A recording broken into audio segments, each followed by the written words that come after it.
It's that most wonderful time of the year. No, I am not referring to the upcoming festive holidays, but the TCL GT World Challenge Asia Esports presented by Tarmac Works Finals Day. My name is Paul Jeffrey. Alongside me is Ben Constanduras. And Ben, today's the day when all the action takes place. Yeah, Paul, really excited to see how it all goes down. We didn't manage to seal any titles last time out, and so we have all four of our championships to decide at a track that they all know because they raced at the Charity Cup and we all love. Fantastic stuff. And yes, 13 drivers can win our 4 championships. And Mr. David Addison, who we've got in voice but not in vision, Suzuka is a track pretty well known for championship deciders.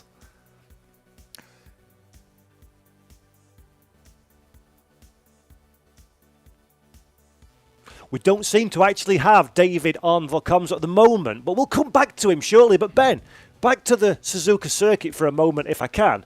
It's an incredible driver's challenge, but very difficult to overtake, and that's going to be an added element of jeopardy for our drivers, I think. Yeah, absolutely. It really is a driver's circuit. Sometimes it's not necessarily a track for great racing because it's such a challenge just to get round, but plenty of mistakes, I'm sure, from our drivers. A really old school track, designed by the same guy that designed the original Zandvoort, and sinuous, has station changes. It's not particularly wide. And obviously there's a couple of those amazing corners like the 130R where you really have to brace yourself and hope that the car sticks and makes it through the corner.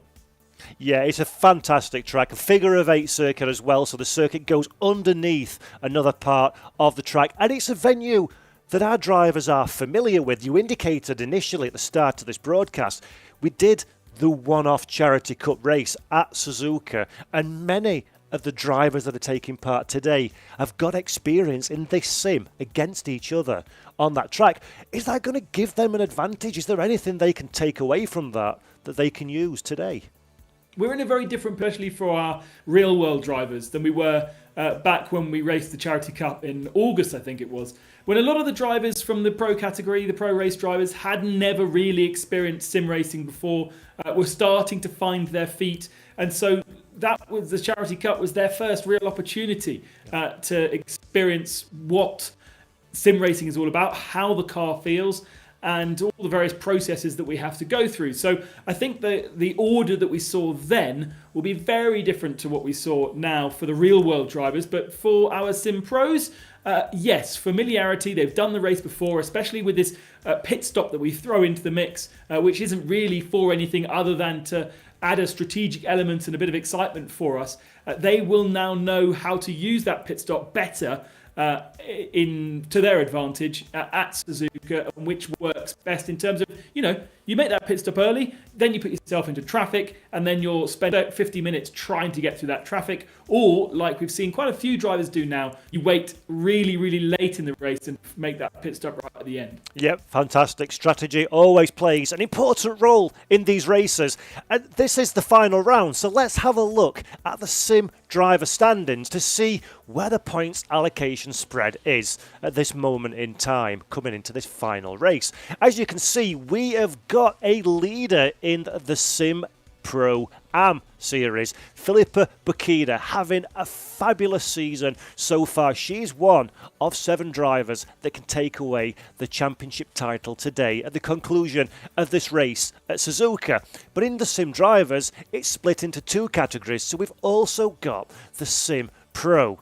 And in this championship, things are a little bit tighter. It's really Andika Milana, our winner last time out, and Kim Long Lee that are in with championship contention. One of those drivers will take away the title at the end of this race. Of course, the AM drivers, Ben, can and often do get in the mix with the Pro as well. But it's just another element, is it, to look out for in the race. The Pro Championship, the Pro Sim, and the AM as well is fantastic.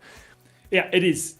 It's not just a race today. We've got, obviously, who wins the race is still a very exciting thing to follow. But then we will be following all those different championship protagonists. As you say, in the Sim AM category, 7 different drivers having the ability to win that championship. Just 2 in the main category. And really, Maulana has one hand on that trophy already with a 19-point advantage over King Long Lee. But you never know what's going to happen. We've seen these guys who've looked like they were going to dominate the championship, a bad race. And this may be that race for Maulana. Obviously, he hopes not. Yeah, Maulana winning the last 2 races. We're going to throw to an interview that we held with him a little bit earlier on. Okay, here we are once again with the ever-cheerful Andika Milana, winner in atrocious conditions last time out at Spa-Francorchamps. Hey, man. Andika, you must be delighted getting a win in these terrible conditions. Yes, first of all, thanks to the team, Legion of Racers, all my friends who helped me practice, and yes, it feels good, of course, to win in the such a rainy conditions. It was very, very tricky race for me because I need to think about especially the tire pressure and then the tire wear. I need to manage it for the 1 hour, and we are not. It's better for us to not change tires, so I need to do tire management really well. And I'm lucky. It's all turns well. All the practice paid off. Fantastic. It was a great result. And last time we spoke, you wanted to end the championship strongly. 19 points in front. This is your championship now, surely. For me, it's nothing sure in the race because everything can happen till everyone cross the finish line. So for next round, I'll just try my best to aim for maximum results to this round. Yeah. I mean, actually, talking of next round, do you have a strategy in place? Does it go for the win or consolidate? Based on the points, as I already calculated points, the strategy, so I only need to finish P6 at least to get the title, but I think that's not my plan. My plan is without thinking too much, I just push everything I get and aim for victory. Yep. Hopefully. Yep. And the last race is at the beautiful Suzuka Grand Prix circuit. How does that suit you as a driver and your car? I'm not sure. I'm quite confident in my qualifying pace, but I'm not so sure with the race because the AMG is car that's very sensitive to aero.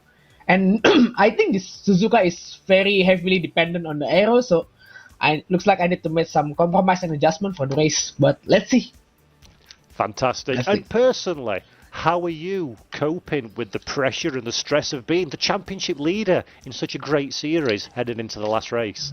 Indeed, the pressure is there, but it's been like this since the first round because everyone here in the Sim Pro and Sim M are all the best in the region. So I think I just need to do what I already did in the past 4 rounds. Yep, absolutely. So, Ndika Milana, the winner of the last 2 races, thank you, sir, for joining us once again. Thank you so much. Brilliant. Great to speak to you. That's been Ndika Milana, and now we'll go back to the studio. Ta-da! Fantastic stuff. Always cheers me up speaking to Ndika Milana, a very, very enthusiastic member of the sim racing community. David Addison, you've seen 1 or 2 championship deciders in your time. Ndika's already indicated he needs a top 6. Is that a dangerous tactic to try and aim for a result, or is it just go hell for leather? It's a tough one, isn't it? Because on the one hand, he needs to keep out of trouble. He needs to bank the points. Some of the answer depends on what you do in qualifying. And what he's done is get himself onto the front row of the grid. So therefore, he's ahead of his main championship rival, Kin Long Lee. And he's also got the potential of making a good enough start to get him ahead of any problems. The worst thing really is to be in the traffic with cars all around you because you can't drive your race. You're totally at the mercy of what everybody else is up to. So Maulana on the front row is in the box seat pretty much. He's out-qualified his championship rival, so he's looking very, very strong indeed going into this last race. Should be another fascinating hour.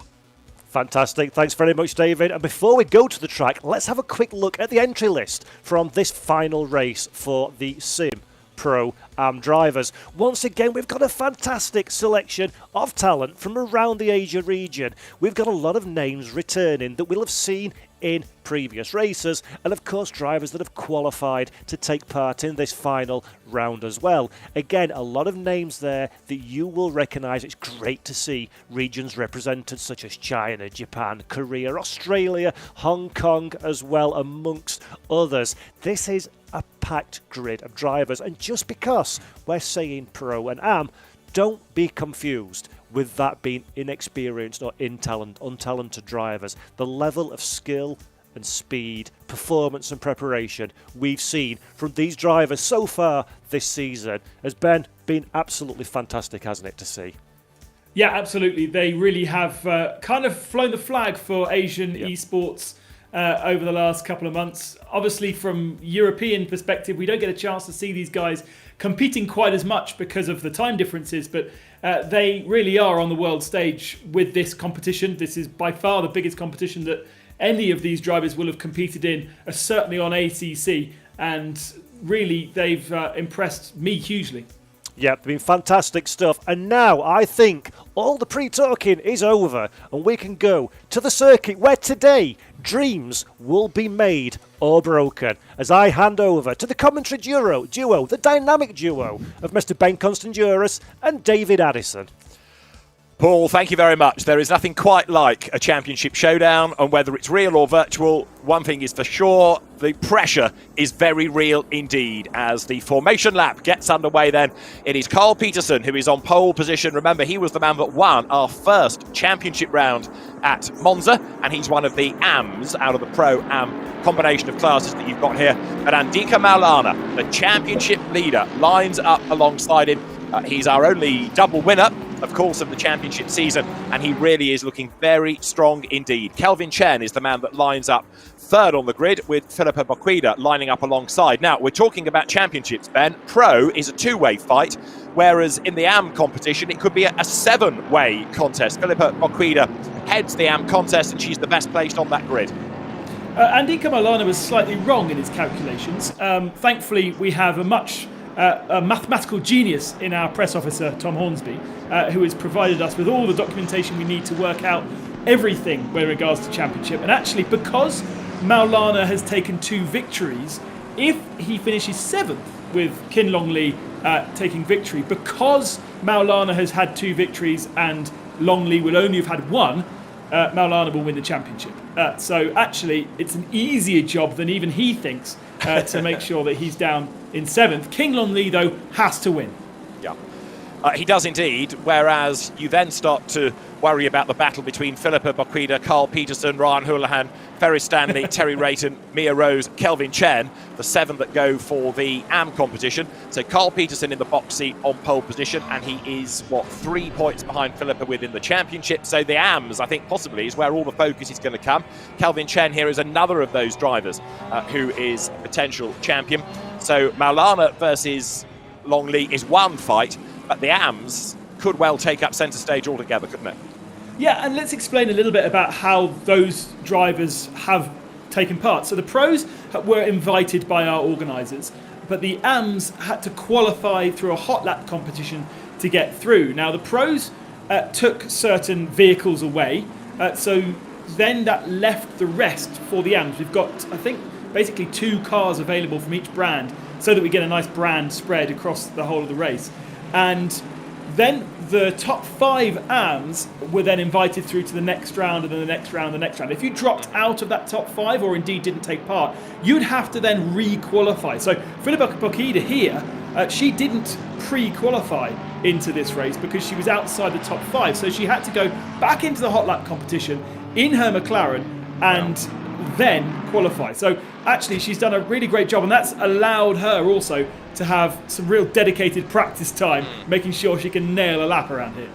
Even though she's the AM class championship leader, 3 points up on Carl Peterson. So yeah, Carl on pole, Philippa 4th, Kelvin Chen, who is 7th in the AMs, is 3rd on the grid. It's going to be well worth watching that battle, and as you've been making the point pre-race, there is the pit stop to factor in. When is best to take it? Do you do it early and get it out of the way? Do you do it late? Well, we're about to find out, because the cars work their way around the fantastic Suzuka circuit.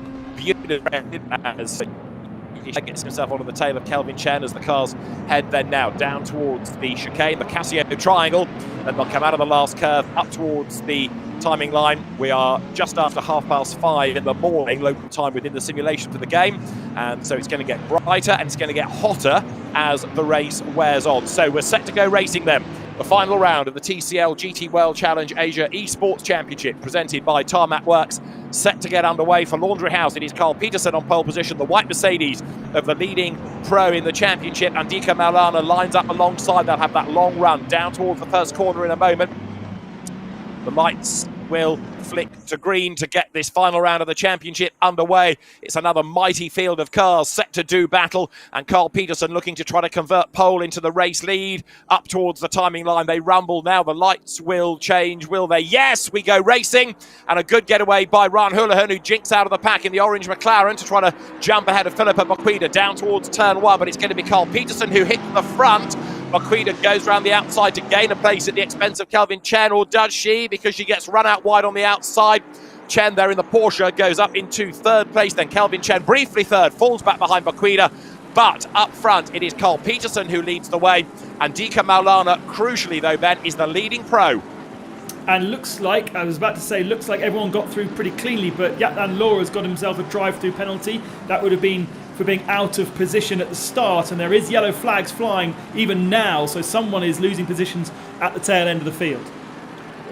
So the cars power their way through the opening lap at Suzuka. Andrew Lawrenson is quite a long way back, but he's trying to gain places as the field then threads its way for the first time down towards us with Maulana coming under attack. Now, if he's savvy about this, as we've been saying pre-race, he will drive his own race and just try to win the class. As long as he's ahead of Kim Longley, that is absolutely fine, but he would dearly love to win this race from the front. He's all over the back of Carl Peterson's similar Mercedes, and Philippa Boquida in 3rd place now, getting away a little bit from Kelvin Chen as they drop downhill for the first time, making the run now then up towards the hairpin, and a big lose. That was the leader, Carl Peterson, getting it wrong at the head of the pack.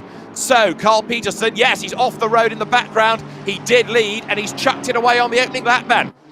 Oh, and that will be just cold tyres, just not getting enough temperature into them. As you say, 5:40 in the morning, so they're not being as warm as usual, and that even with a rolling up lap, they just didn't have the grip, and that is a disaster for Peterson from pole to the tail end.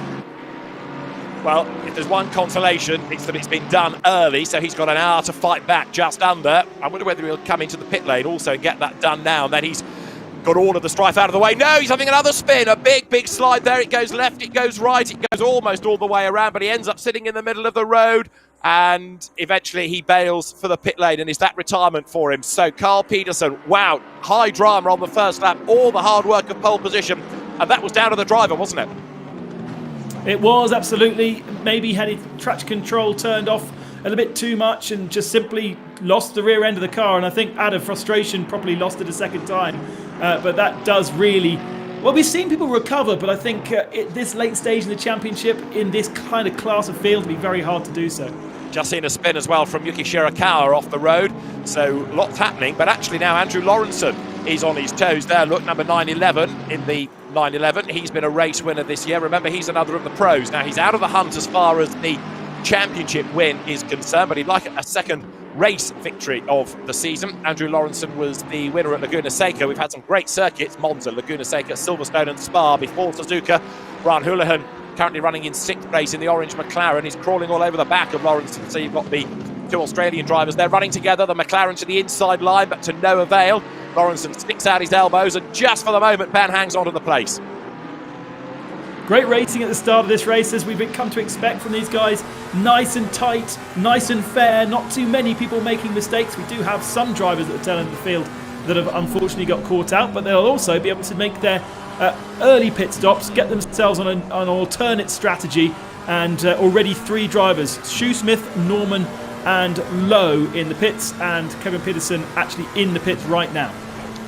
Okay, as Philippa Baquida is the race leader, just to make the point. We've got a bit excited about spinning Mercedes, but as Andika Maulana was delayed in all of that, Philippa has taken over the lead, so that's looking good for her for the AM Championship. As you ride on board with Ryan Houlihan here, coming down to the chicane, down to the Casio triangle, down through the gears into first. He's attacking the Porsche of Lawrenson. He's also got Charles Leclerc's Mercedes right up behind him, which is a car, Ben, that always seems to go well early in the race and then fades. But look at this, Houlihan's McLaren really making a go now.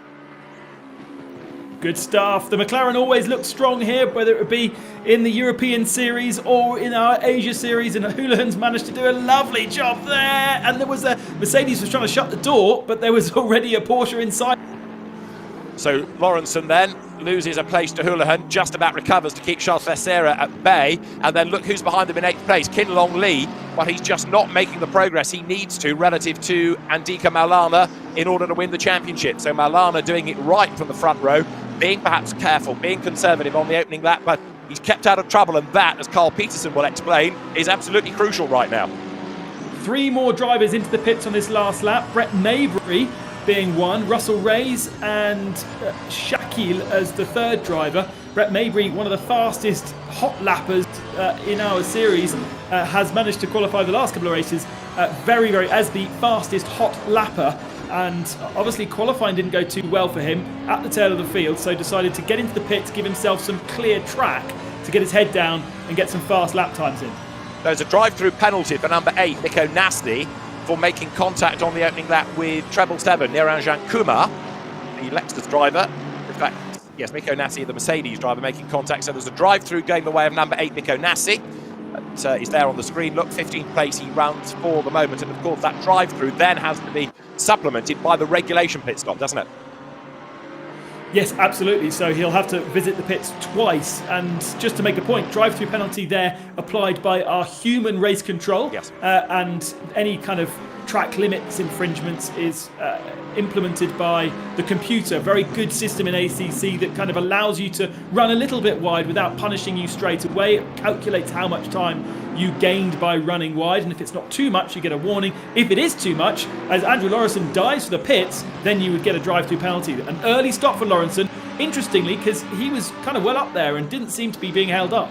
No, but perhaps the argument is that he was holding himself up by having to defend, so gets out of a battle. But it's an interesting strategy that at the end of what have we done, 3 laps, in he comes then. So 6th when he bailed for the pit lane, Andrew Lawrenson. It really will be intriguing now to see where he comes out and what pace he's got, because in theory, by doing that early, Ben, he should rejoin in clear air, shouldn't he?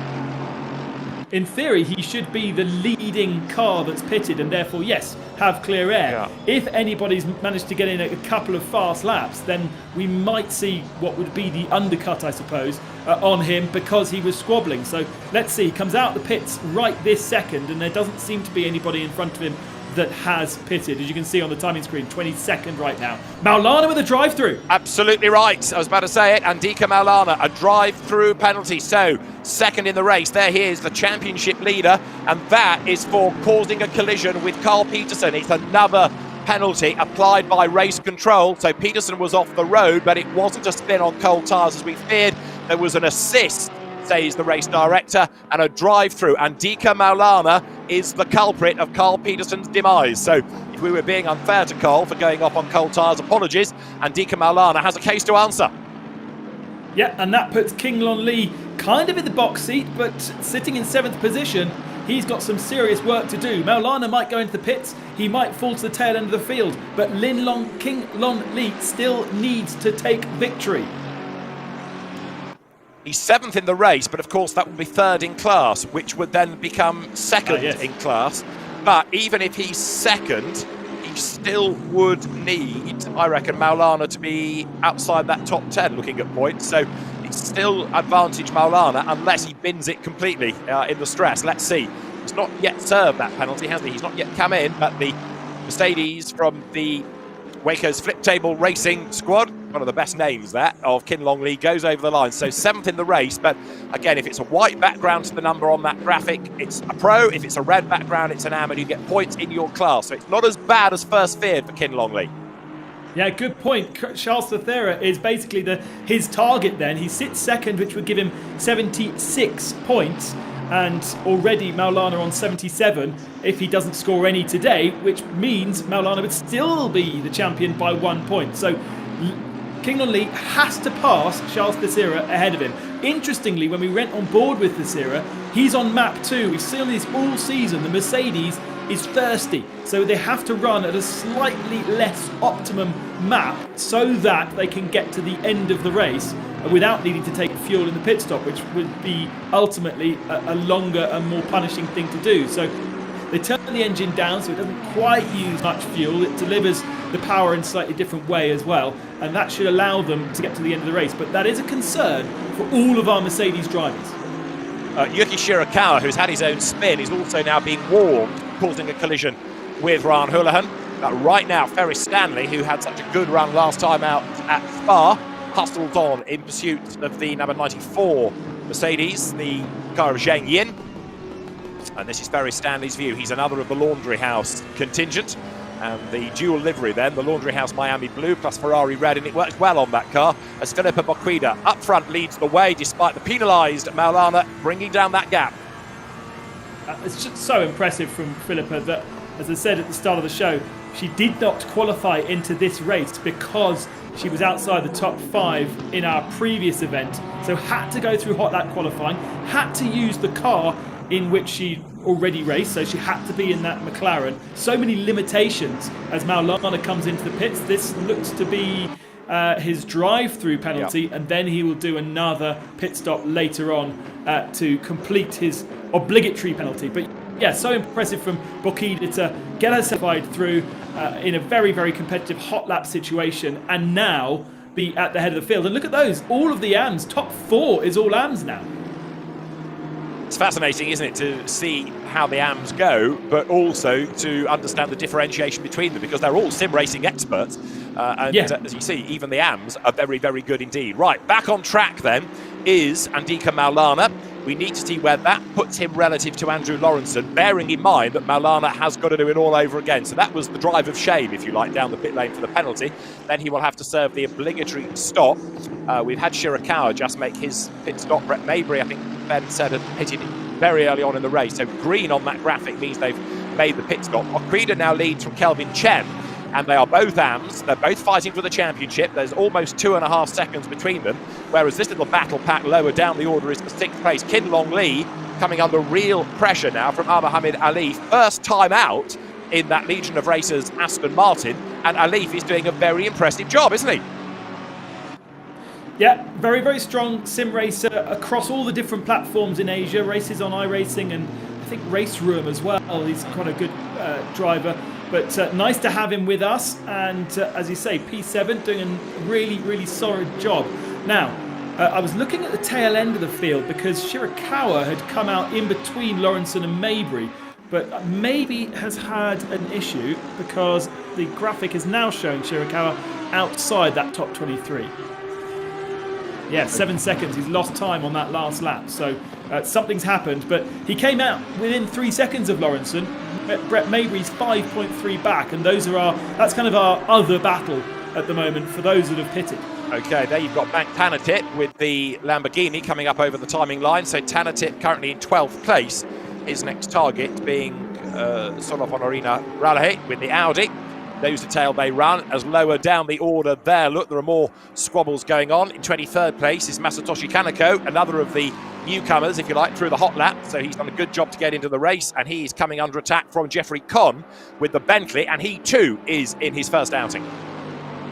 Yeah, so there are various, as I said at the start of the show, every single mark is represented in this championship, which I really like actually, because we do see some other sim racing championships where all the teams do so much testing that they basically end up with the same conclusion of that car is the best, and then you end up with a one make GT3 race. Here, the organisers have forced every single brand onto the track, and so some cars are available, 2 cars, some are 1. Oh, Bentley trying to go around the outside, that was never going to work, and unfortunately loses the position to the Ferrari.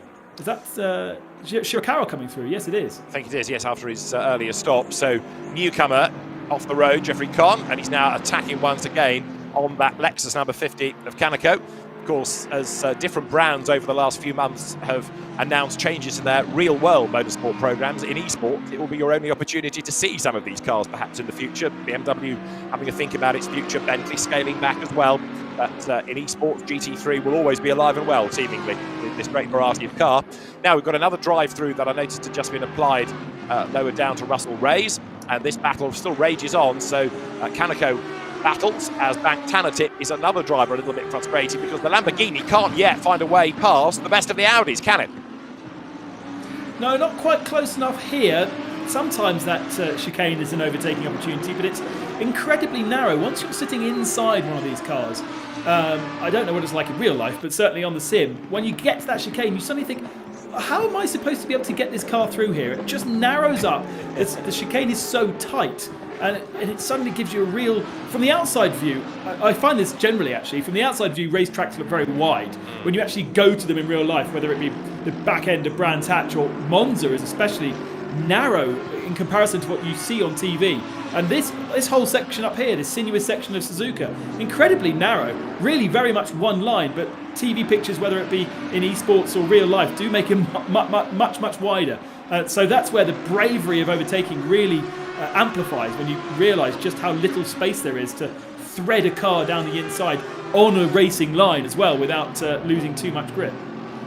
Now Bank Tanatit losing a bit of ground relative to Raleigh, who in turn is closing on Terry Rayton.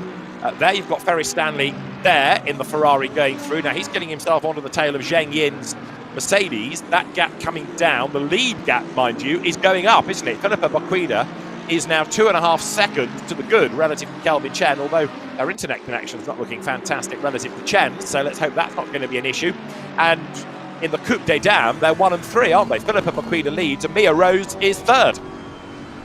Yeah, absolutely fantastic to see. Mia, unfortunately, missing around, and therefore she's an outside bet for the championship, having taken victory 2 rounds ago. I think she took the victory and then she missed the next round.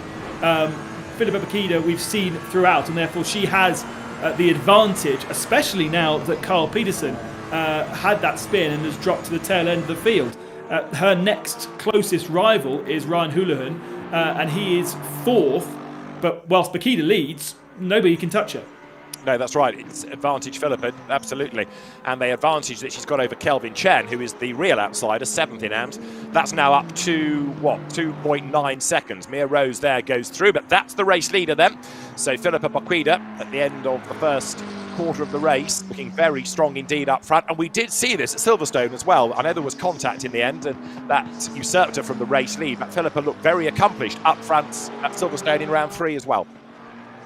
Yeah, absolutely. McLaren, I think, is really suitable for Silverstone. We always see it going very well there. So it's it's a car that suits that track, and really the cars that suit the tracks in the real world should replicate here in ACC. There's so much data that passes both on tyres but also from all the different manufacturers to the guys that model the game, Kunos, who've created this game. They really have an attention to detail. This is, I say game, this is not a game, and that's not the way to do it. It's just about kept the Ferrari pace point in the wrong direction. But the way that the data flows from all these different manufacturers to Kunos to create a simulation, it's ACC, and Kunos is called Kunos Simulation rather than gaming or whatever. This is supposed to be exactly as it is in real life. And for me, I think it is the closest game to real life, the closest platform to real life as you can get. And it's interesting to note that also with the new download that came in on the 18th of November that kind of updated to the 2020 season, we added a couple of extra cars. There was a couple of changes kind of back end that allowed some of the existing cars to feel better. So manufacturers have been working with Kunos to say, hey, come on, I want my car to replicate real life. I want to be competitive. I want the sim drivers to choose my car to create that brand association. And so those manufacturers that have sim racing departments have been working very hard across all the different platforms to make sure that their car is replicated and feels correct, but also is competitive too.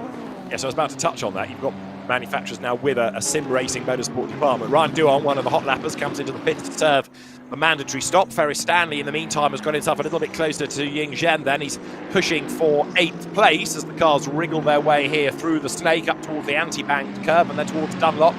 So Ferris Stanley doing a very good job again, as we saw at Spa. Philippa Maqueda, 2.9 seconds to the good right now, with Mia Rose in 3rd place. Ryan Houlihan is the one that's kind of needing to get on with the job here because he's in that leading group but not close enough, and he needs to be gaining places and gaining points to try to strike if anything happens to Philippa Maqueda.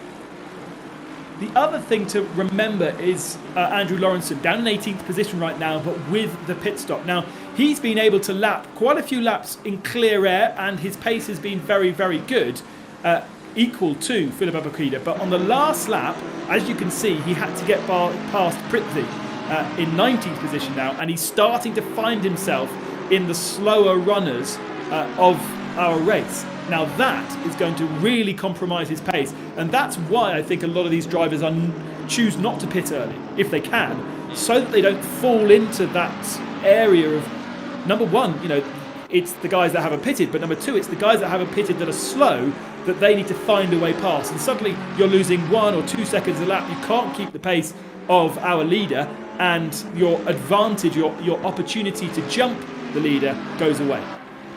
So Philippa Maqueda, race leader now by 3 seconds. Is she the fastest driver on track, or is there somebody in the pack going quicker at the moment, Dan? Do we know? The top 3 are in the 59s, as is Maulana, and every so often Lawrenson is in the 59s when he's got a clear lap. So basically we've got 5 guys, 159. The rest are in the 2s and plus. Maulana, had that been his mandatory stop, would still be, of course, the best of the stoppers.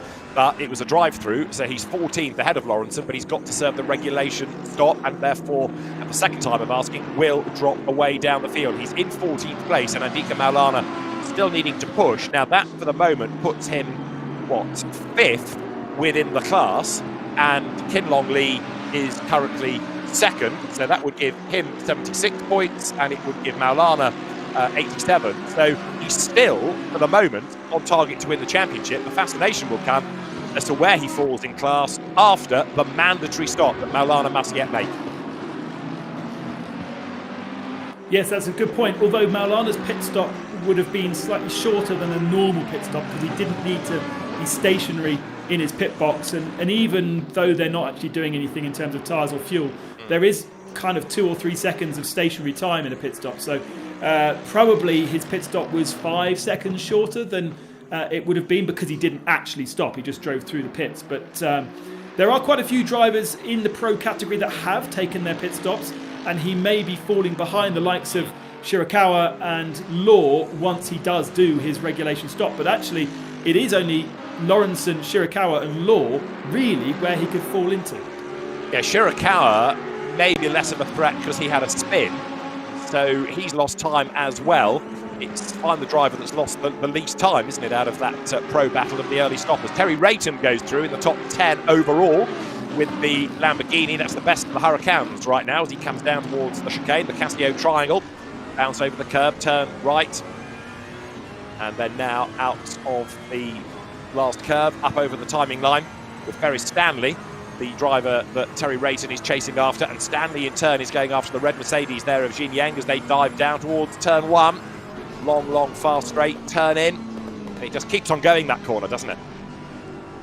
Yeah, almost turn 1 in certain cars is a braking zone for the second turn because you kind of trail brake through, but you're turning at the same time, so you just have to be very, very careful that the rear end doesn't break away from you. And I think in a GT3 car, you probably are braking a bit more for that first turn, getting a little squirt of power on between 1 and 2 before then braking harder. But it's really nice to drive because certainly a lot of these earlier corners have a bit of camber in them as well, so you can almost send the car in far quicker than you would expect, and because of the camber the car holds the track. I also love this part of the circuit because that's a really fast right hand turn, and then you kind of get the car settled and sorted for the tighter second part before you go under the bridge. You see there what you were talking about earlier on, the track looking narrow as you go between the barriers on either side, and out wide there goes Zheng Yin, so that's going to give Ferry Stanley a chance to challenge. He almost got up alongside, but the grunt and go Mercedes had the drive out of the corner, didn't it? So look back now, you're riding on board the 8th place Mercedes, and Ferry Stanley is closed, but again not able to make a move. Really frustrated here that he's stuck behind that Mercedes for lap after lap. Yeah, and this is what I said at the start of the show. It's a great driver's circuit, but it's not an easy place to overtake unless you have a really good pace advantage. And you can tell that Ferry Stanley does. He's managing to carry speed into the corners in the way that Mercedes can't. Remember also, the Mercedes is probably not running on full fuel mixture, whereas the Ferrari certainly is. So he'll even have a bit more punch out of the corners and maybe a bit more straight line speed at the end of the straights, but just not quite close enough. And this is where if I was Stanley, I'd be diving into the pits, clearing the traffic, and knowing that I can probably go faster than they are at the moment. They're doing 2:01s right now. And of course, as we are now at looking at the track temperature going up, the ambient going up as well, and that perhaps having a different effect on the performance of some of the cars. But Ferry Stanley still stuck there for the moment behind that Mercedes. What it certainly will do is have an effect on the tyres, because the track was very, very cold when we started the race, and now with the temperature going into the tarmac, and that will be transferred in the tyres, there is always a little bit of preservation of your tyres in these races. Generally, Pirelli should be able to do more than an hour, but because of the conditions that we're throwing at it and the way that these drivers are attacking and setting up the cars, they'll set the cars up so that they use the tyres for an hour. They might be able to set the cars up to make the tyres last longer, but because the race is only an hour, they'll try and use as much out as possible. But we may see pace drop off in the second half of the race, and actually just looking at the live timing, the likes of Mia Rose, for instance, she may have traffic, but she's already lost to her best lap of the race, nearly a second in this particular lap, and she's only halfway through it. But equally, the lead gap has gone up again, 3.5 seconds, and Mia Rose a further 3 seconds back in third place. Kelvin Chen then in second spot, but just not being able to bring down that gap to Moquida. And interesting as well, you look at the pace of the AM, Charles Teixeira, of the pros, I should say. Charles Teixeira, the leading pro, just isn't making progress up against the top 4, all of whom are AM drivers. He's just a little bit stuck, isn't he? Ryan Houlihan's last lap, 2:0.53, whereas Moquida, Chen and Mia Rose all in the 2:0.1s. So, yeah, losing a couple of tenths a lap, and actually even his fastest lap, Houlihan's fastest lap, nowhere near the pace of the top 3, and then for Teixeira about half a second back from that. So definitely a pace disadvantage there from Teixeira. And as I say, we talk about pro and am, but they're all professional sim races, and it was simply that some were invited and others had to qualify. So Philippa Moquida, 4 seconds to the good as Ferry Stanley in 9th place wriggles his way then through the snake, and we're approaching the halfway point in this race. Terry Rayton has bailed out of that battle pack, and he's gone for the pit lane. There's another yellow flag out somewhere on track, and after a pretty frantic first couple of laps with a leader off the road and the championship leader being given a penalty, Andika Maulana is 12th on the racetrack right now, but still needs to serve that regulation pit stop, so a lot could yet pan out of this. So Jeffrey Conn, I think, is the man that's caused that yellow flag. He's down in 26th position, and he's made a very, very slow lap. So I don't have eyes on exactly what's happened, but a very slow lap from Jeffrey Conn, and I think he's heading to the pit lane as well. We saw him going wide early on, didn't we, in the Bentley, as here Mohammed Ali in the Legion of Racers Aston Martin, doing a good job. As Ben has been saying, he's an experienced sim racer, even though this is the first time we've seen him in this championship, and with a little bit of correction applied, he's up through the gears, third as the road climbs uphill now, under the bridge, under the gantry, and Ali running in 7th place, and his target, of course, is the man fighting for the Pro Championship, Kin Long Lee. Yeah, absolutely, and King Long Lee he needs to get this era. He really does. I mean, ultimately, I think there's maybe not enough pace in enough of our pro competitors to stop Maulana from taking this championship. They seem to be too far spread, really, for him to fall too far down the pack. But King Long Lee needs to chase and take this era. And Thassira, as we said already, has had these races where he looks good at the start, but it kind of fades away. He either uses the tyres too much, uses the fuel too much, and then drops in the second half of the race. So I guess for King Long Lee, that's what he'll be hoping for. And actually, memory serves that King Long Lee has the kind of the opposite races. He's quite quiet at the start of the race, doesn't qualify very well, but ends up in a great position by the end. That's right. He's not had a race win either, has he, Kin Long Lee? But he has had a second. So he always gets himself sort of there or thereabouts, to use the phrase. Now, Solofin Arena Rahali is being attacked once more by Bank Tanatit for 10th place. The gap had widened between those two, but Tanatit is once more on the tail. So Bank showing interest again as he comes then now with the pair of them inching up onto the tail of Ferris Stanley, who is still stuck behind Yin Zheng. So a four-way fight now for 8th, 9th, 10th and 11th. He's building up really nicely. That joke didn't go unnoticed. Just rude to interrupt by laughing. Thank you so much. Right, Tanatit then presses on, but can't do anything for the moment about Ralahi, can he? With Yin Zheng doing a very good job of keeping Ferris Stanley at bay. Right, brake hard, swing left, but not really an opportunity to challenge there. Still keeping an eye to the lead gap. Philippa Boquida now 4.6 seconds up the road from Kelvin Chen. Leah Rose third, and Ryan Houlihan, his McLaren, not evincing the same pace as the similar car that Boquida is. It's worth kind of giving a shout out to Legion of Racers, because they are probably one of the most professional teams in sim racing over in Asia, with Maulana as part of their team, Luis Moreno and Mohammed Ali. They really do kind of lead in terms of whenever I was been looking for sim racers represented in the Asia region, their name always comes up. Ferris Stanley finally is bailed out of being held up by Zen. Let's see where he comes back out of those that have pitted. At the moment, it's still Lawrenson that leads that group, and he actually leads by a decent margin now over Brett Maybury. And Terry Rayton has been given a drive-through for an unsafe rejoin on lap 12. Now, was that a rejoin from the pits, or was that a rejoin from an incident? Either way, he has been issued from race control with a drive-through penalty. Well, he was in the pits a couple of laps ago, and a couple of laps ago could have been lap 12. So I don't know how you can unsafe rejoin the pits unless you literally go across the white line, in which case that should be a drive-through penalty, but that would be phrased differently. So interesting one. Unfortunately, we don't have the ability to look back too much, so we don't have the replay facilities for this championship. But either way, a bit of a shame actually for Terry Rayton, because we haven't seen him participating in the last couple of rounds, and he was on the good pace at the start of the season. Yeah, he's had a couple of sevens outright, and was one of those drivers in the AM class championship battle. So he'll still be up there, but not as up as he wants to be, really, as we go now with 28 minutes to go towards the business end of this race. 5 seconds is the margin between Philippa Boquida and Kelvin Chen. She's getting away all the time. Just wonder whether Mia Rose might not be closing on Kelvin Chen, as here Mohamed Ali starts to inch up onto the back of Kin Long Lee. Look back for the Mercedes. Very definitely that Aston Martin. He's working well around here, and the gap is closing again, Ben, down towards the chicane.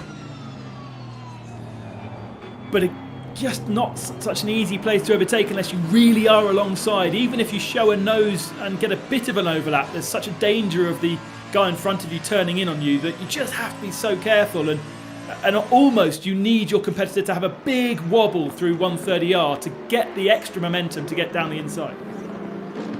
So there is Kin Long Lee, who turns through, looking pretty good up front right now in this contest at least. But while he's having to defend, of course, so his lap times aren't going to be all that strong, and that means in turn that he's losing ground relative to Andika Maulana, who has still yet to serve the regulation stop. Andrew Lawrenson, as the best of the stoppers, is up now into 14th place. Is that enough to bring him into, say, the top 3 come the very end? Andrew Lawrenson, the Laguna Seca winner, as right now Kin Long Lee is being given a real workover by Mohamed Alif. This fight rages on, and it's now for 6th place overall.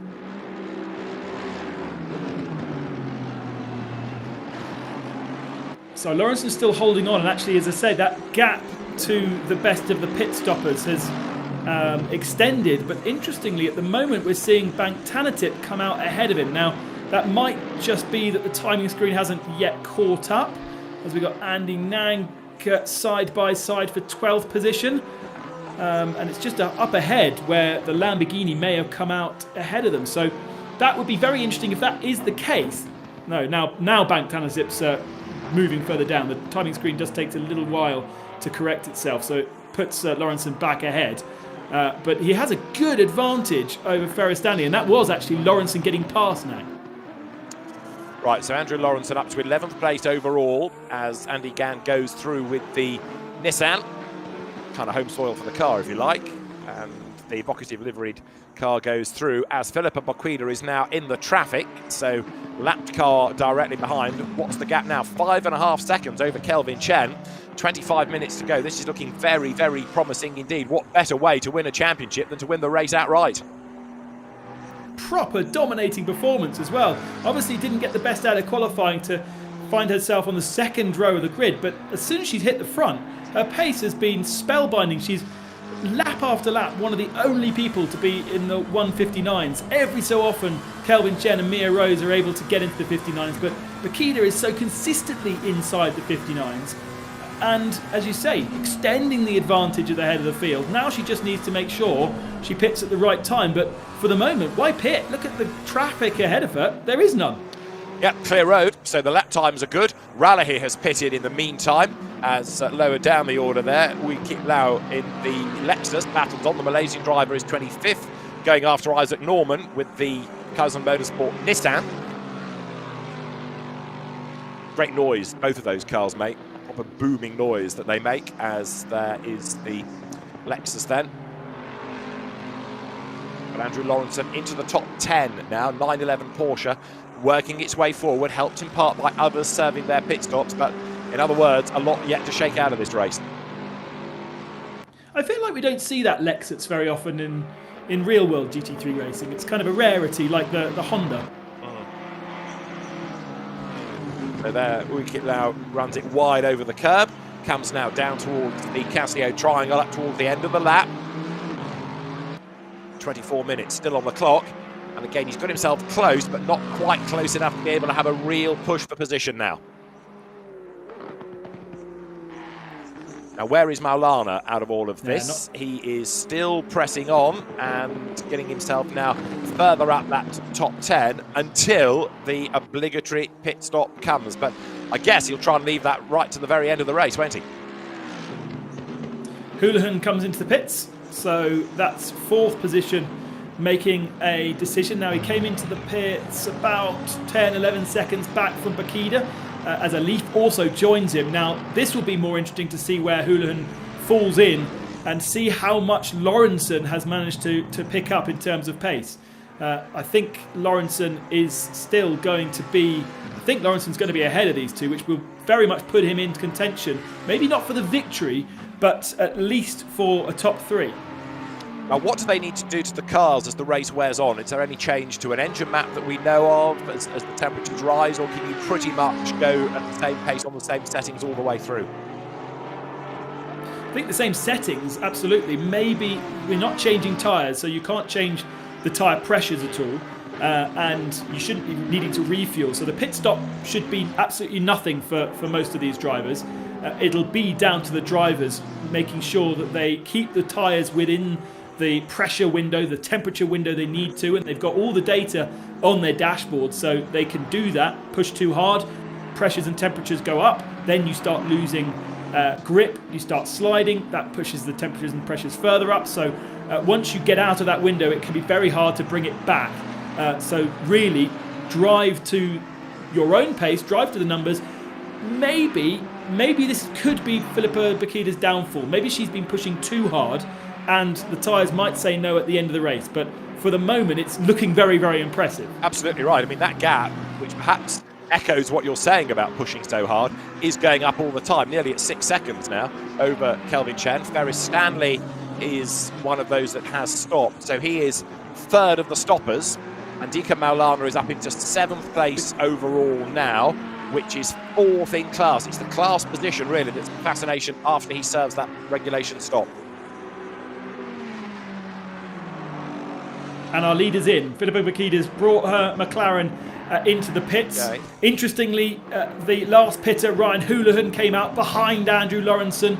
So this could have been a real genius move from Lawrenson to pit very, very early. We need to see where Filippa Bakida is coming out onto track in comparison to Lawrenson, because I think it's going to be very, very close for the victory overall. Now, of course, they're in 2 different classes, so it doesn't matter too much. Bakida's still in pit lane right now. And where is Lawrenson in relation? Let's see then as Rui Kit Lau goes through. Still way down the order, 25th place. There is Filippa Bakida back out on the circuit, shown as being in 7th place, the best of the stoppers. Ahead, therefore, of Andrew Lawrenson. Now, let's just confirm that as they get to the next timing point. Look in the background. Yes, there's the Porsche. So she is ahead. She has kept the race lead on the pit stops. Okay, but what is the gap between Bakida and Lawrenson, and where does it allow the others that were behind her to slot in? The likes of Kelvin Chen and Mia Rose. That will be very, very interesting at the next split point. Will be around here as she comes round past the shorten loop and over the split. We wait for Lawrenson's time and the gap to appear on our timing screen on the left. It's 7.3 seconds. So I think Kelvin Chen and Mia Rose could come into the pits and get ahead of Lawrenson, but Lawrenson would be 4th.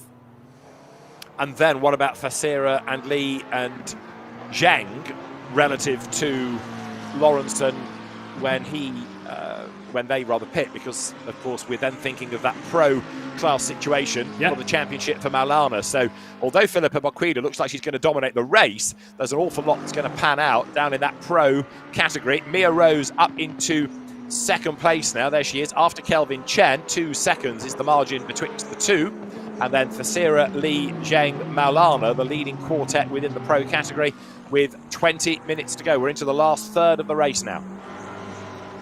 The gap between Mia Rose and Thesera at 12 seconds. So for me, Thesera and King will fall in behind Lawrenson, and that's incredibly key because that means it will be even harder for King Longley to get himself into the lead of the pro battle.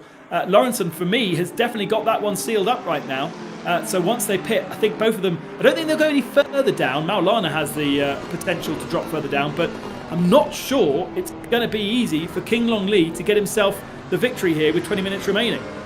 The other nice thing about this championship is that you don't have to worry about drop scores like we did for one of the categories in the European Championship.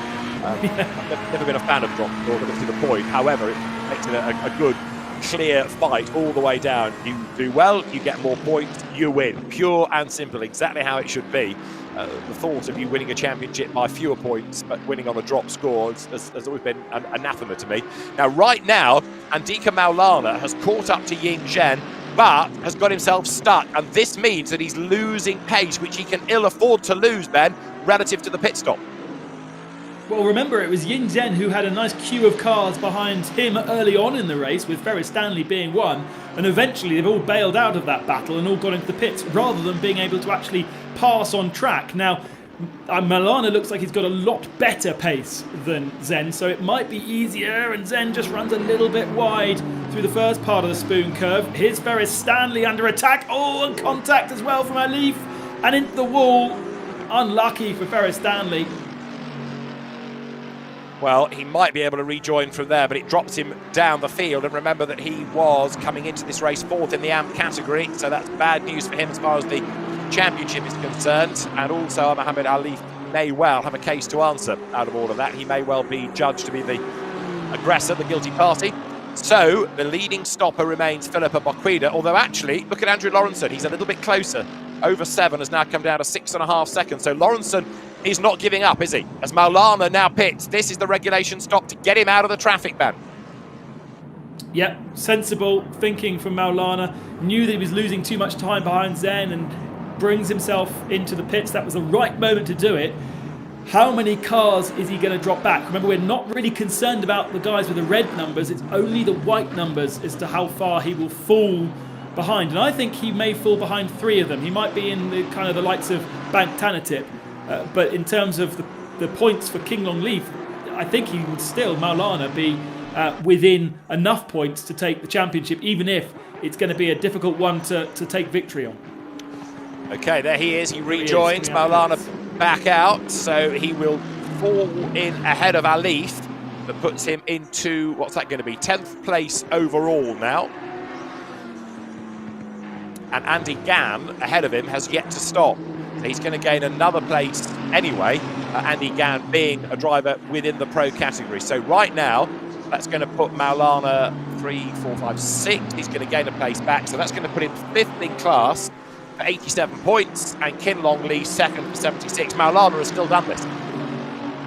Yeah, absolutely. And I think by doing this little stop and crucially getting ahead of Alif, he's going to be able to get enough pace in to jump Zhen when Zhen comes into the pits. So he'll jump another position thanks to that. Probably not able to get ahead of the 2 leading Mercedes in the pro category, Kin Long Lee and Thesira. Interestingly though, Kin Long Lee just doesn't have the pace of Thesira.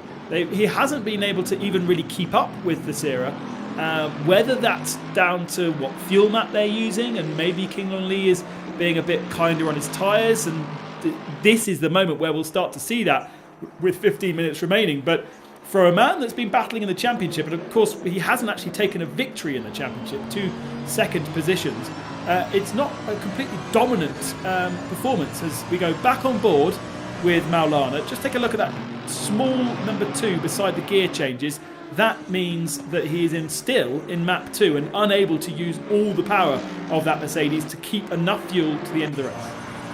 So this is on board with Maulana, down towards the chicane. You see him going down through the gears. He turns right, rattles over the curb, swings left, now back onto the power. So pit serve, penalty stop, and of course the regulation stop. Now the good news is he can run to the end of the race. The target for him on the racetrack is Ryan Houlihan, who he can just about see in the distance. He's 3 seconds back, and he's got 3 of his class rivals all needing yet to make a stop.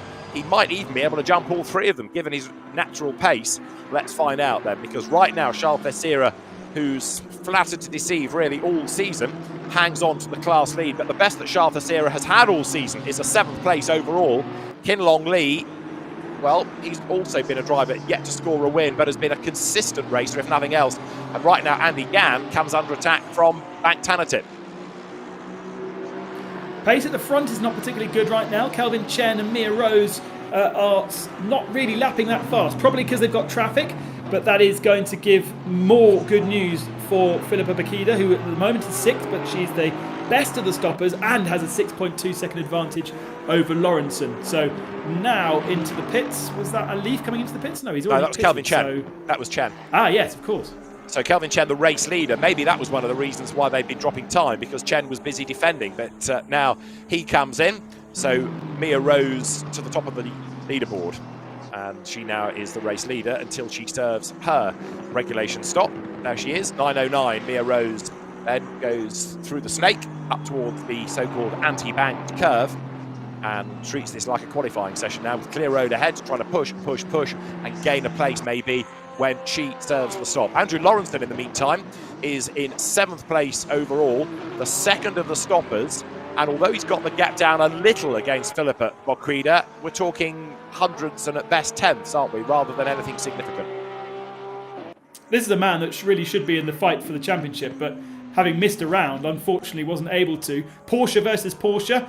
Lawrenson on track, round the outside and ahead, wow, of Kelvin Chen. So actually, it's going to be very, very close for Mia. No, Mia Rose is going to lose out as well. So yeah. Lawrenson is going to find himself, I think, P2 by the end of this. P2 possibly. But that would be a class win, wouldn't it? If he can stay in second place behind Boquida, it could be a class win. Where was he on the grid? He was on the 4th row. Philippa Boquida was on the 2nd row of the grid. So arguably the Porsche doesn't have the pace anyway because it didn't out-qualify the McLaren in the qualifying period early on in the day. So Andrew Lawrenson certainly pushing hard. And we are getting news of another penalty. And it is to Mohamed Alif drive through for causing a collision with Ferris Stanley. Don't think anybody's a huge amount surprised about that. And we saw it, so yeah, no hiding for him. Right, there is Alif then. First time out, drawing attention to himself with the stewards. For next season, he'll have to turn over a new Alif, won't he? So he's got a drive through, running in 10th place at the moment. On form today, then. Until it's the end of the season. Right, Mia Rose has pitted then. Race leader comes in. This is going to be fascinating now to see how far she drops down the order.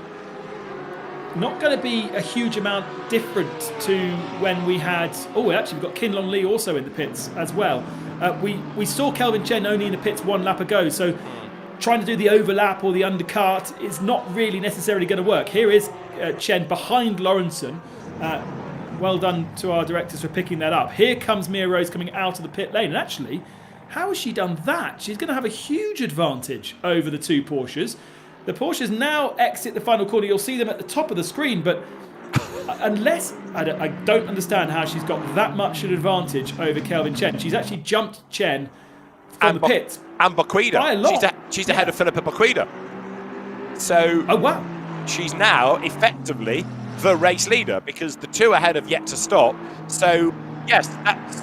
an extraordinary situation. Either that was an absolute demon stint when she was in the lead and had clear road around her, or discuss something has happened in the pits, because that has been an absolute blinding stop for Mia Rose to jump everybody then that has already served the regulation pit stop and come out as the race leader with 10 minutes on the clock. Rattles over the curb and bounces out wide.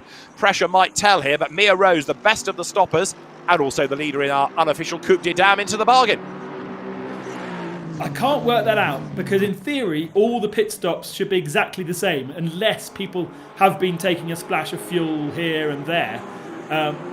But everything made sense up until the Aston Martin went into the pits. I cannot understand how she's managed to do... I mean, what kind of advantage? She's managed to find 8 to 10 seconds over Boquida since Boquida pitted, because there was that kind of advantage before the pit stops.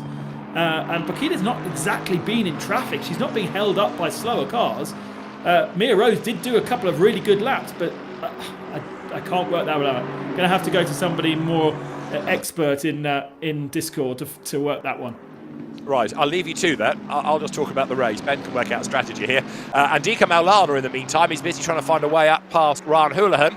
Now, this is for position. It's for 8th overall, bearing in mind there's a couple of yet to stop drivers further up the road. Maulana now drags up to the outside of the McLaren, coming towards us then now, heading towards the 130R. He goes round the outside. Maulana gains the place then, gets up into 8th spot overall now. So Andika Maulana certainly not fazed by that earlier penalty given to him after the contact with Carl Peterson.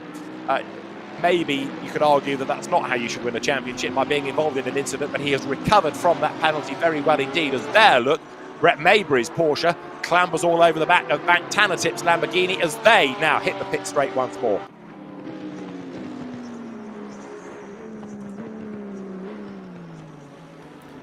So we just got Thesera to come into the pits then. I suppose that gives Kin Long Lee the opportunity to jump him, as they're now on different parts of the track. But in terms of the championship, Kin Long Lee still is one car, as in Lawrenson, away from taking the victory, and Maulana is only 1.2 seconds behind him. So really, it's still advantage Maulana by a long shot. Can I ask you another question about the simulation within the game itself? We started at about 5:37 a.m. and we're now at 7:22. So you don't presumably, therefore, have to simulate real time, minute by minute. You can fast forward the clock a little bit for different conditions. Absolutely. So you can choose real time, as we have done for most of the season. But the opportunity, we thought we were trying to have a dark start going in through the sunrise into the morning, and to do that you can select ×2 or ×4 real time, and so that's why the clock is a bit faster than us. We haven't just lost an hour of our lives somehow. Right, I was getting concerned about my watch, that's all. Right, so that explains it. We've got 7 minutes, a real 7 minutes of the race to go, as Boquida and Lawrenson are separated by 7 seconds again. There is the recovering Ferris Stanley down in 15th after that contact with Alif, who has yet to serve the drive-through penalty.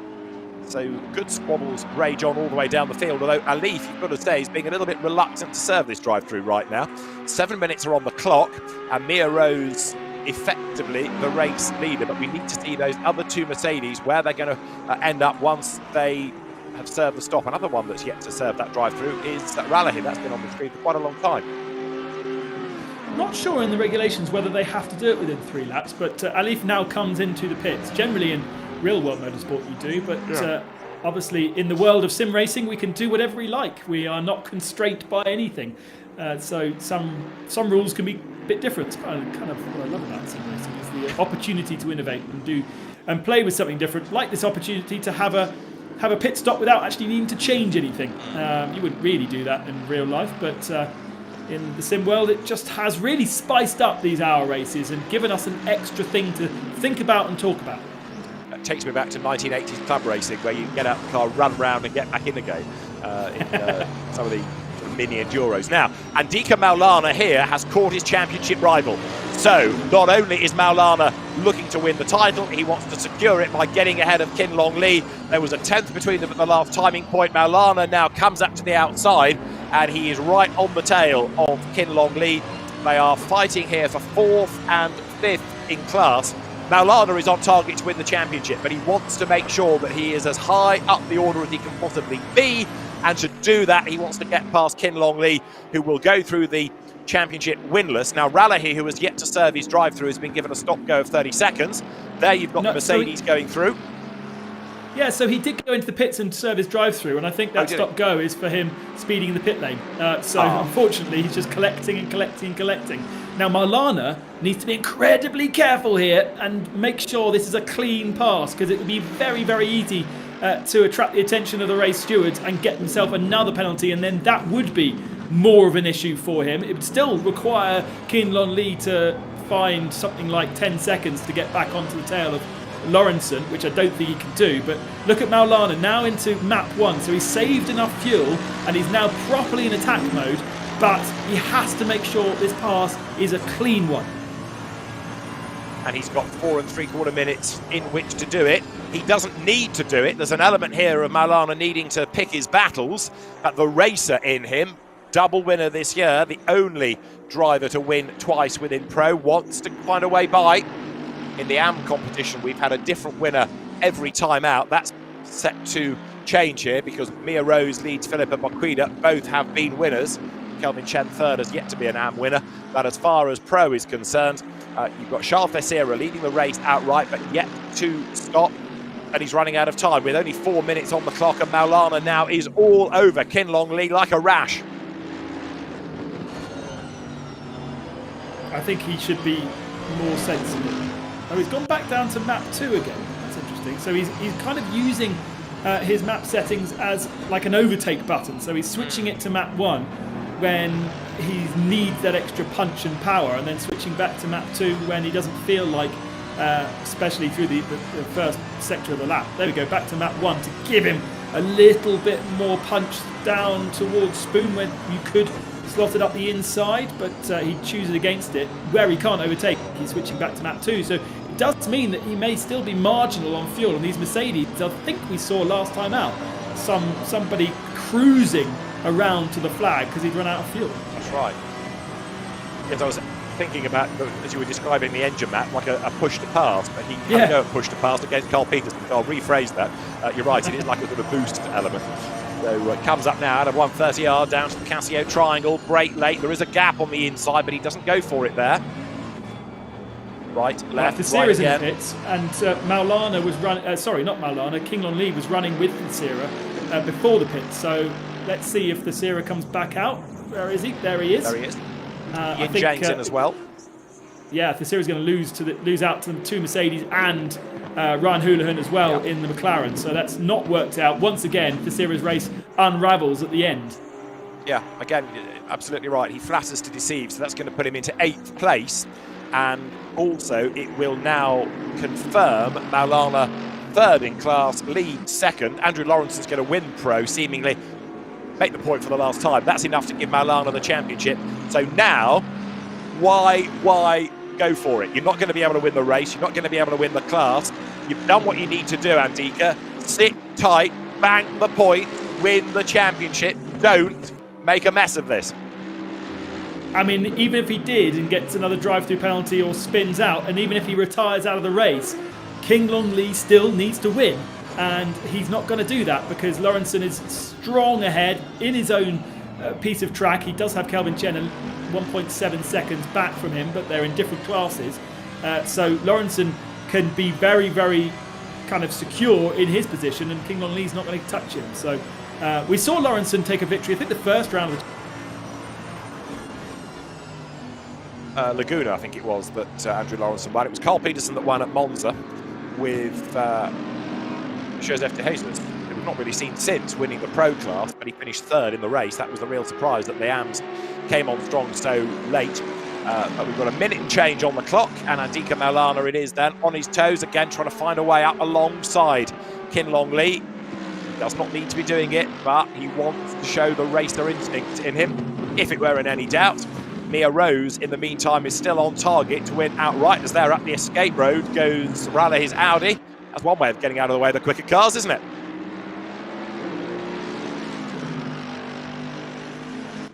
On to the last lap then now for this battle in Pro, and it means that Mia Rose is already around the last lap, and not only has she got ahead on the pit stop to Philippa Boquida, but has maintained that gap, 2.4 seconds. Last lap of the race then, and we now need to start looking at how this is going to affect things within the championship. Mia Rose for a win in the class, Philippa Boquida second, is enough to give Philippa Boquida the AM championship, and Andika Maulana on target for the Pro championship. There is Mia Rose, but a really impressive job done, and so much of the win here was down to the pit stop.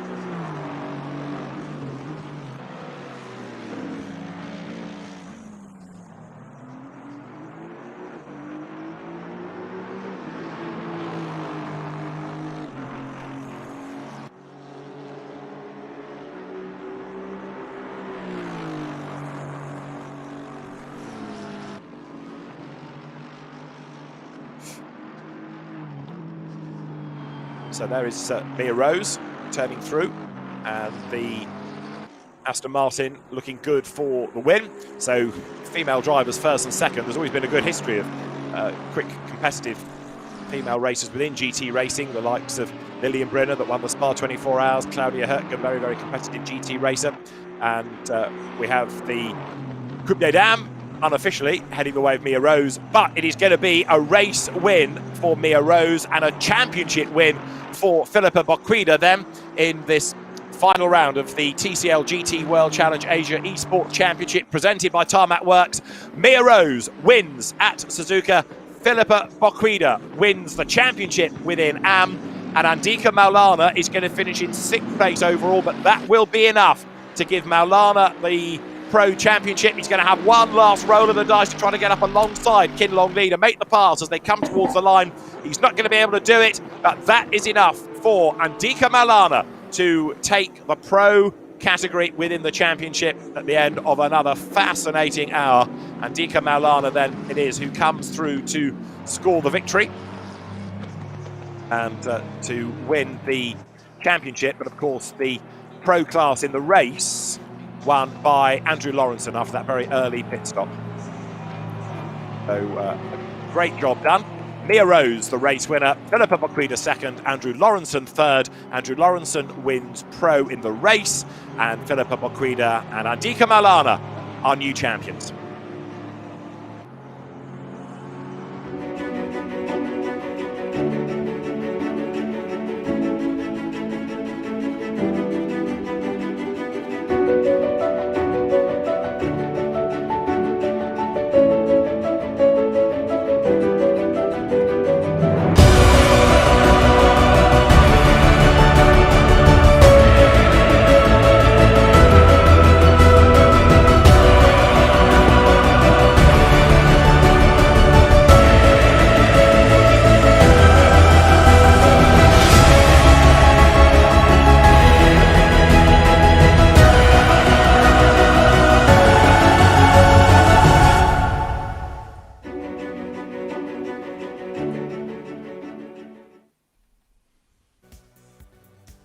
What an exceptional first opening race of finals day for the TCL GT World Challenge Asia, presented by Tarmac Works. Ben Constanduris alongside me.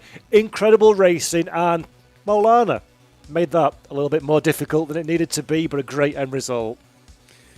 Yeah, absolutely. At the end of the day, Kinlon Lee just didn't have the performance of Maulana, even with all the various issues that Maulana had. And obviously driving a Mercedes that was never going to be the ultimate car for that particular race with its fuel issues. But he did enough. I was a bit worried at the end that he was going to be a little bit too aggressive with Kinlon Lee and we might see another penalty. But thankfully he kept his nerve and calmed his excitement, as we've seen in the interviews. And yeah, basically did enough, but what an entertaining race outside of that. Yeah, it was absolutely fantastic watching in between while I was watching yourself and David. Just the tension, the way he came back from that drive-through was brilliant. And Philippa Boquida as well at the front of the field, wrapping up the AM Championship in convincing style, despite Mia Rose sneaking through right at the end. What's your theory on that? Because I genuinely can't understand how Mia Rose was able to jump Boquida. Boquida was very strong in the first part of the race. And suddenly, Rose was 10 seconds, had found 10 seconds. Yeah, fantastic performance. We'll find out, of course, everybody at home. We'll be interviewing the race winners and presenting that next week. So do stay tuned to the social media accounts for that one. But the Pro and AM sim racers have been fantastic. And now, Ben, it's time for the real drivers. But let's have a quick look at the standings before we get into that one. So here you can see the real driver standings. We've got Kevin C at the head of the championship, ahead of Billy Carlfung Low. This is going to be another incredibly tense race. We've seen so far this season in Pro and AM of the real drivers some interesting racing out on circuit. We've seen contact, we've seen fights between different cars at the head of the field, so anything could still happen over the course of this next 60-minute race. If we look at the Pro driver standings, Division Padayache, that had such a strong start to the season, leads the championship by quite a considerable margin over Melvin Moe behind. But again, just reiterating, the real drivers, these are not seasoned esports sim racing professionals. They do this for a living in real life, Ben, and because of that, the skills transferring well into the virtual space, but it's still open element where anything could really happen. Yeah, it does always provide us with great entertainment and just a little bit more variables within the whole field, to be honest. The guys at the front of the field, though, they're pretty close to what we've just seen from our sim competitors, but the guys a bit further down do certainly struggle somewhat. Interesting note, Aaron Borg, who actually I think was on pole the last 2 rounds of our championship, not here. He wasn't, I don't think, able to get part of the championship battle anyway, but he won't be taking part today. No, unfortunately not, and of course we couldn't interview them for that same reason, but we did speak to Rudy Dietrich. He's the head of BMW Motorsport Esport to talk about his impressions of the world of virtual racing. Hello Rudy, thank you very much for joining us today. Now, you're head of the BMW Motorsport Sim Racing Department. What exactly does that entail? Well, we are approaching sim racing from a really 360-degree perspective. So we're trying to get the cars that BMW Motorsport operates in reality also into lots of platforms. And we're trying to participate at events, have our own events executed, also develop hardware. So lots of stuff going on. Fantastic. Now, sim racing is becoming increasingly more popular. The growth has been exceptional. What does that mean for BMW Motorsport, and how interested are you in being involved in this series? Well, for us, we identified sim racing as an equal pillar within our motorsport program, and we really treat it like any other category that we're participating. So for us, it's a serious pillar in our motorsport program, and hence we're also using all our assets and resources to contribute and participate. Fantastic. Now, the TCL Asia Esports Series has been incredibly competitive so far. How important is it to BMW to be represented in the Asia region and worldwide through a medium like sim racing? Well, BMW is an international worldwide brand, and therefore also we want our motorsport program to be present all around the globe. And I think it's a very, very good championship, and it's as you said, it's really growing and increasing popularity. So it's really good to be there and have fans all around the world to cherish and appreciate the BMW M cars. Fantastic. And final question from me, is there anything exciting happening with BMW Motorsport in sim racing going forward that you can tell us about? There's a couple of announcements coming very, very soon around these days. And beyond those announcements, which I can't talk about too much yet, I can assure you that we will keep pushing throughout next year and have multiple, probably reasonably impacting news to come. Fantastic. Brilliant to talk to you. Thank you very much for your time. Pleasure.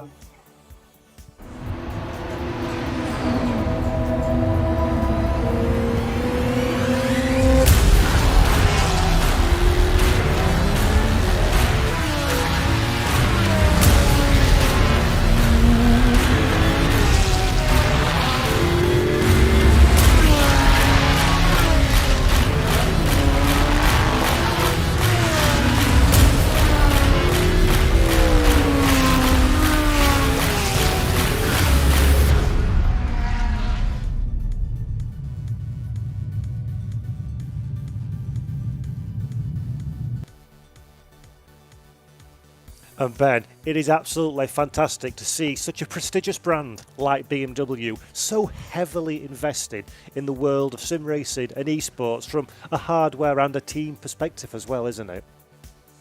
Absolutely. Really interesting approach from BMW. They announced a couple of days ago that they're supporting 4 different teams within sim racing, so they'll have their own subdivision, with G2 Esports being their focus for ACC. They're also going to be running a competition, a hot lap time attack competition on ACC over next year as well.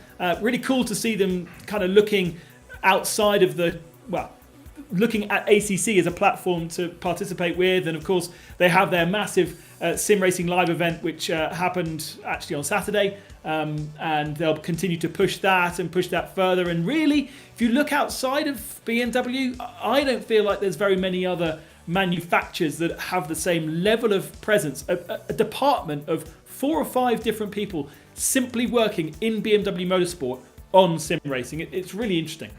Yeah, it's fabulous to see. And of course, we've got BMW represented in this series as well. So let's have a look at the entry list of who's going to be taking part in the Real World Pro and Am sim drivers for this upcoming round. Once again, we've got a collection of names that you will recognise, hardy viewers of previous races from this series, including Dan Wells in the Lamborghini once again. Showed a lot of pace. Dan is not in championship contention, but is certainly due to be one of the front runners in this upcoming race. Our championship contenders are all present, apart from, unfortunately, Aaron Borg, who cannot make this round for personal reasons. And we've got a few drivers that you'll recognise from the World of Asia Region GT racing. There's some former World Touring Car Championship drivers as well, and many big names that we've seen competing at the sharp end of this grid. And Ben, this is the very final run out for our real drivers. I think it's fair to say, week on week, we've seen an improvement in driving standards, but arguably, Suzuka is going to be the biggest test as well. They know it from the Charity Cup, and they know it from racing there for real. You know, these guys haven't had the opportunity to do any real racing over in Asia. Unfortunately, it's been difficult to run the GT World Challenge Asia Series this year, whereas obviously the European season pretty much ran to the eventual plan, and so many other of the championships have been able to run. But so the Asia region has really missed out on the competition, and therefore all of these guys are using this, treating this like they would have done real world competition, enjoying the competition. Fantastic. Thank you very much, Ben. So, for one final time, the race is about to begin. Over to Ben Constanduros and Mr. David Addison. For the last time, let's go racing then as the cars work their way around the rolling lap here with Dan Wells starting on pole position, Melvin Moe second, Darshan Padayachee third on the grid, Kevin Say fifth, and his championship rival Billy Lowe 22nd. So Kevin Say has got very much the advantage as far as the AM fight is concerned. It's relatively straightforward this. Two can win in either of the two classes, but Dan Wells is going to be the spoiler in the pack, a little bit like we saw last time out at Spa. Dan not really in for the championship, but he can take points away, Ben Constanduros, from those that are fighting for the crown. Yeah, Dan was on pole for the Charity Cup race back in August, and eventually didn't manage to get a result from that race. But we saw him was on pole position and though he did manage to get a result, he really needs to get a result in this one. He's very, very well known for his sim racing company and skills, and so this is the time to shine. Absolutely so, as the cars then now make the run ready for this rolling start up towards the timing line, up towards the lights. Now we've got a race in isolation. This is always one of the fascinations at the end of a championship season. You've got the race to look at, but you've also got the championship fight going on around. And there is number 7, Melvin Moe, who comes into this 7 points back from the man right with him on the grid, Darshan Padayachee. So again, you've got to Melvin Moe's got to go for the win, yes, but he also needs quite a few people to get up past Padayachee, who was the driver that scored the wins in the first 2 races of the year. Melvin Moe won at Silverstone.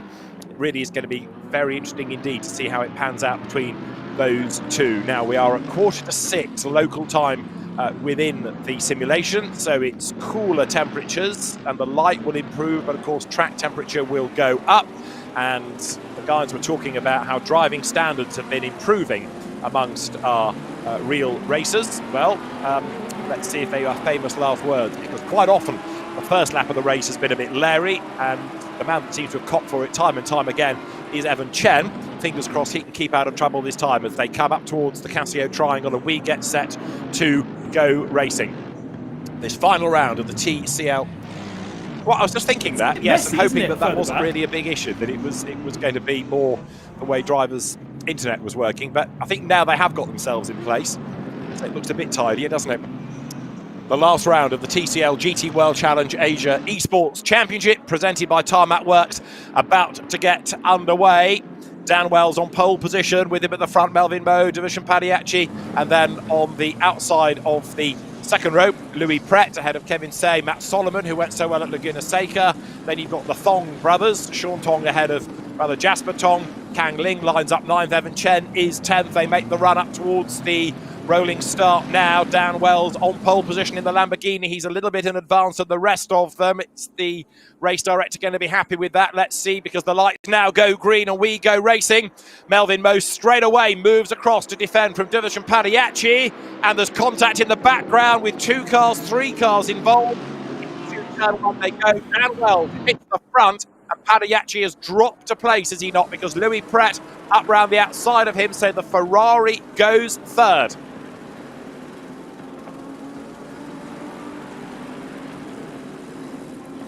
We've seen Louis Pret the last couple of races.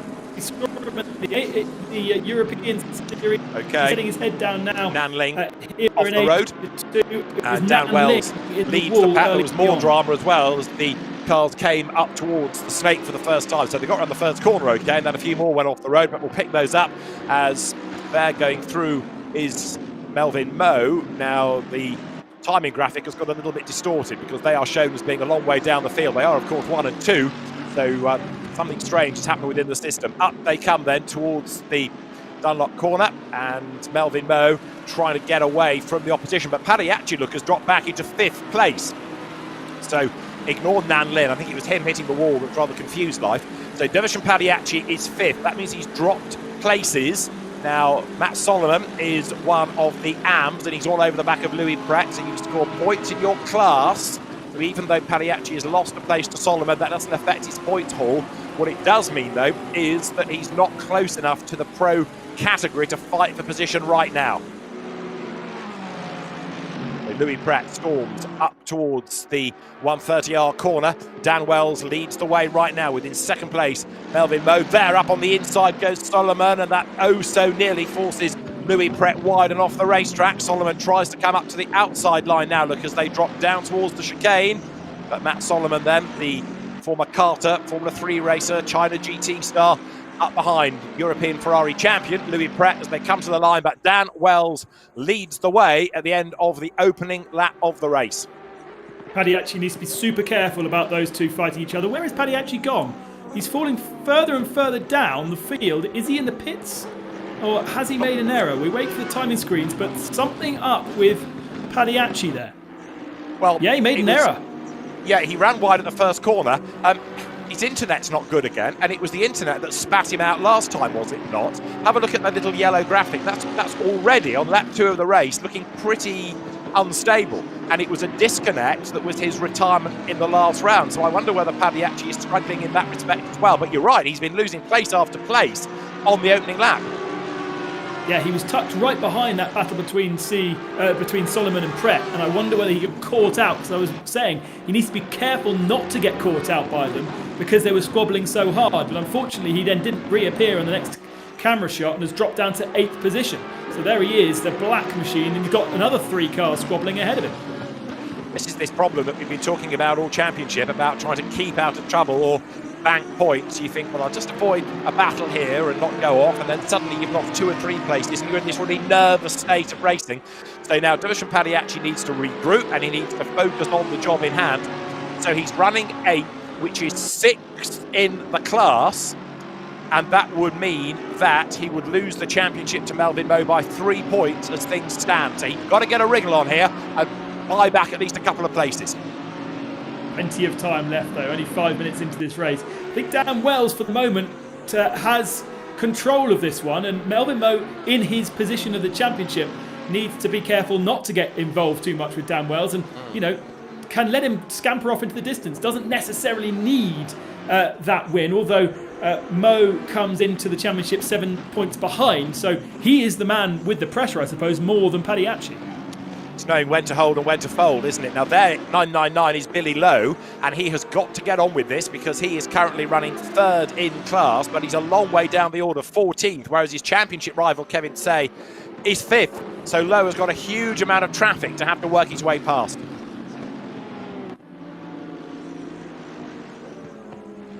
Sean Tong in this battle pack, all over the back of Evan Chen, who has managed to keep out of trouble this time. He's been the magnet for everybody, race after race. If there's an accident brewing, he has been involved in it. Rarely is it his fault, but he's kept out of trouble early on. We've got an early stopper as well. Kachun Ma has gone into the pit lane, one of the newcomers for this last round, and Ma goes for the pits early doors.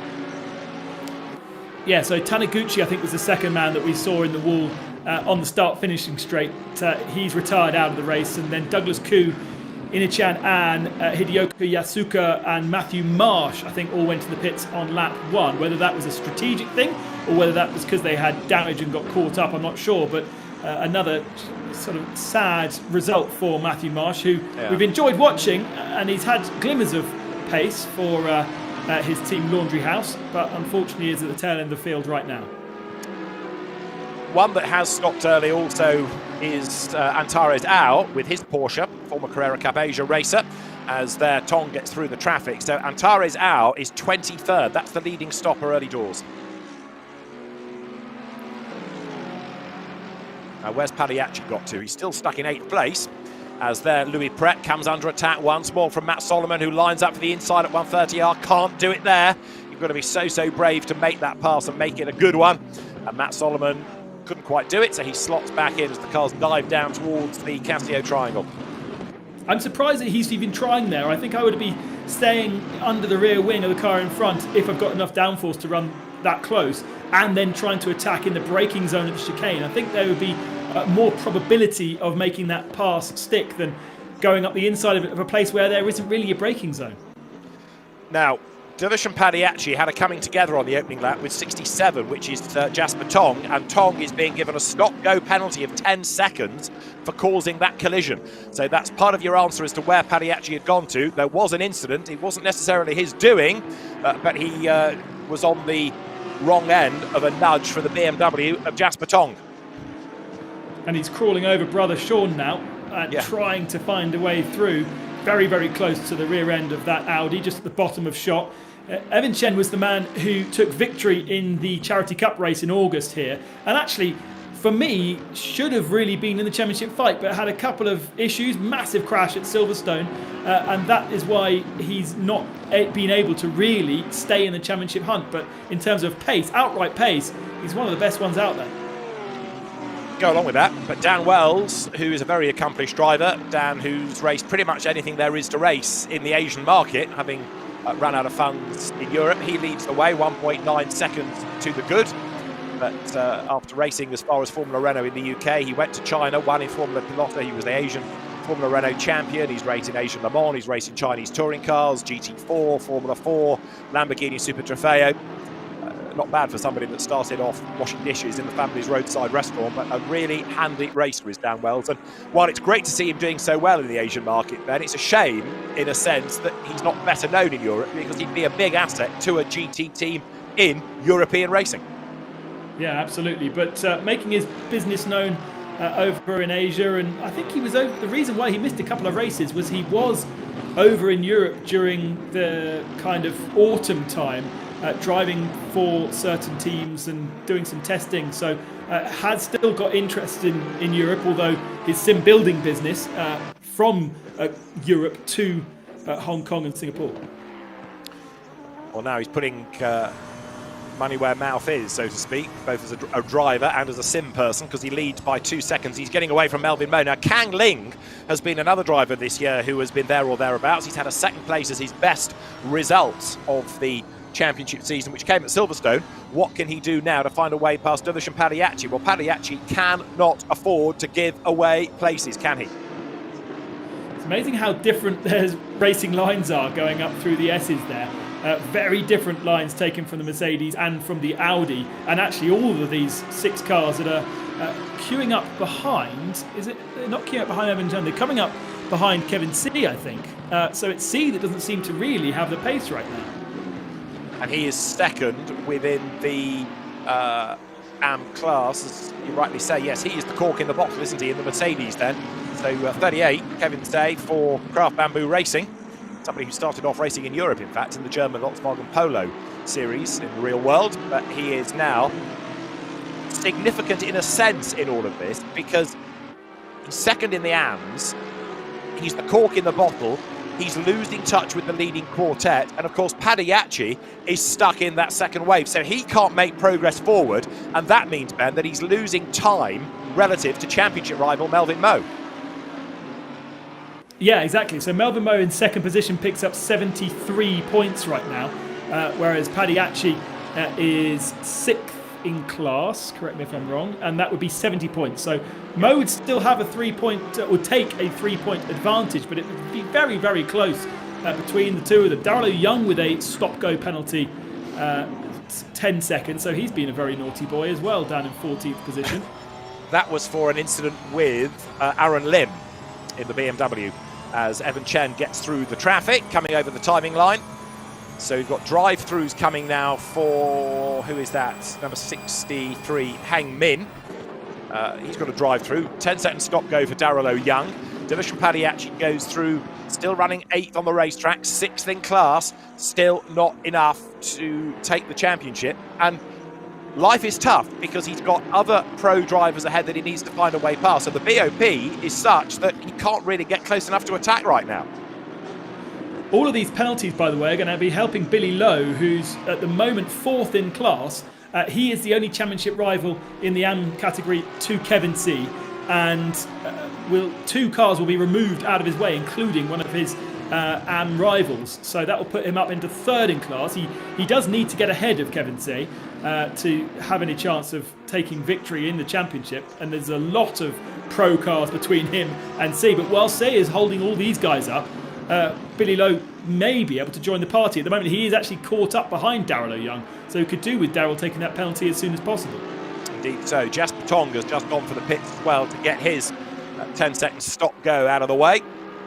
Evan Chen in 6th place then in the Laundry House Porsche, keeping Sean Tong behind him, and Division Pagliacci is still there in 8th place, but right now he hasn't got the answer to how to prise open any doors. If anything, he's perhaps waiting to see what Tong can do about Chen, and that could be his chance, but it is Tong that makes a move and he's able to capitalise on whatever happens ahead of him. Very, very close. It'll be sensible where you choose to pass all the way down here. Very defensive work from Evan Chen, and gosh, look at the overspeed from Sean Tong around the outside. Maybe that will push the Porsche wide. The place to do it is into the chicane, but is he close enough? No, he's not. And Pagliacci chooses again just to stay out of the trouble. It's very frenetic. It's not the place you want to be when you're fighting for a championship in such close confinement with other drivers. So blasting past the pit, Sean Tong, very experienced Audi racer in the real world, whether it's in one-make championships or in GT3, and he goes to the outside of Evan Chen. Evan good in Porsches, good in Lamborghinis, winner of his class in the World Finals last year at Jerez, and comes then now onto the power, into the snake. Division Pagliacci is all over the back of Sean Tong. Tong looking for a way past Chen, and Dan Wells is getting away up front. Melvin Moe, as Ben suggested early on, may well be happy to just let him go because he's on target to take a championship if things stay as they are. Trouble is, Pagliacci can gain ground. Melvin Moe can't if he needs to gain more points because Dan Wells is quicker and he's getting away. So Melvin Moe is a bit stuck in a sense. He's rather dependent on what happens further back affecting Pagliacci's race. His race is almost now decided. Yeah, 73 points is kind of his maximum unless Dan gets himself caught up with a back marker, which you know it's entirely possible. As we found out, especially across this season in these pro races, they are a little bit more unpredictable. And Dan got caught out last time by a slower car ahead of him. I think it was Darrell Young, actually. He'd come out the pits and was driving a lot slower. And Wells basically tried to pass him, to go for a gap, thinking that Darrell would move over and that gap would appear. And it just didn't. It should have done. But in a world where the drivers are not as experienced in sim world as Dan, he's kind of was making assumptions that didn't actually happen. So he's still got to be very careful when he gets coming through the traffic to make sure he does it cleanly. Yeah, he got a penalty, didn't he, for that incident, which was one of the reasons that the race win was not his. He was second to Aaron Borg, with Kang Ling third last time out, but Dan Wells already over the timing line. And that's Pagliacci off the road, and he's going to lose a place to Kang Ling, and that's even worse for him as far as the championship is concerned. And now he goes for the pit lane ban.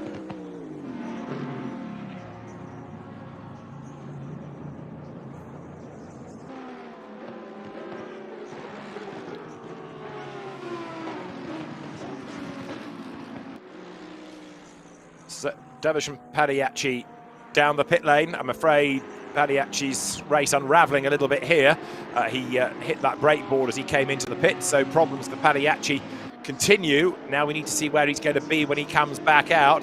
Has he got any damage after the earlier incidents? Is that why the car is lacking pace? But that seemed to be a mistake going down towards the Casio triangle. We'll have to wait and see if there's any race control message that goes along that, just to suggest that he might have had an assist. But from what we could see on the pictures, it looked like it was a mistake from Pagliacci, and it's all unravelling this. He's going from bad to worse. Now, he is the leading stopper.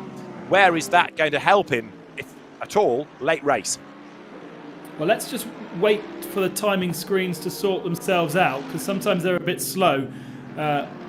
Before Darrell came into the pits, Antarazawa was the best stopper, and he was actually 20 seconds clear of Matthew Marsh, who was second of the stoppers. But now Pagliacci comes to the first sector of the lap, 13th position it says he is on our timing screen. He needs to clear that before we can confirm that that is his position. And it does. And there it is, confirmed. So he's still ahead of the number 76 Mercedes of Leona Chen, the Legacy Racing Team Malaysia entry. 44 minutes on the clock. Matt Solomon, heading the AMS, deserves another big cheer, just like he did at Laguna Seca. He was unlucky not to win there, but here he is running third, heading the AM category. He's not really fighting for that in the championship, sadly, but he is showing how well he can go in a race.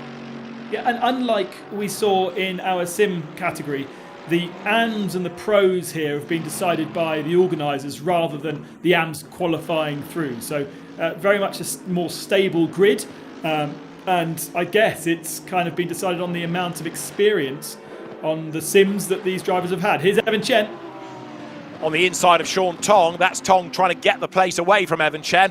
On the outside line at turn one, couldn't do it. Evan Chen sticks out his elbows, and Kang Ling, look, in the Lamborghini, is getting closer and closer all the while. And well, the race leader for Lamborghini, it's Mercedes second, third, Ferrari fourth, Mercedes fifth, then Porsche, Audi, Lamborghini, Mercedes, Lamborghini to round out the top 10.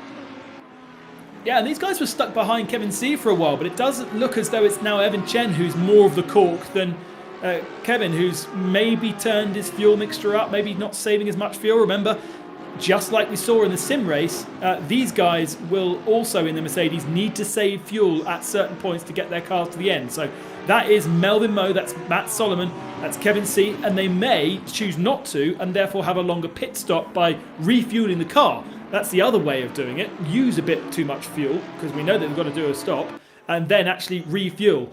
So let's see, maybe that will be one of those confusing things that we've seen before, where somebody loses time in the pits and we don't know why.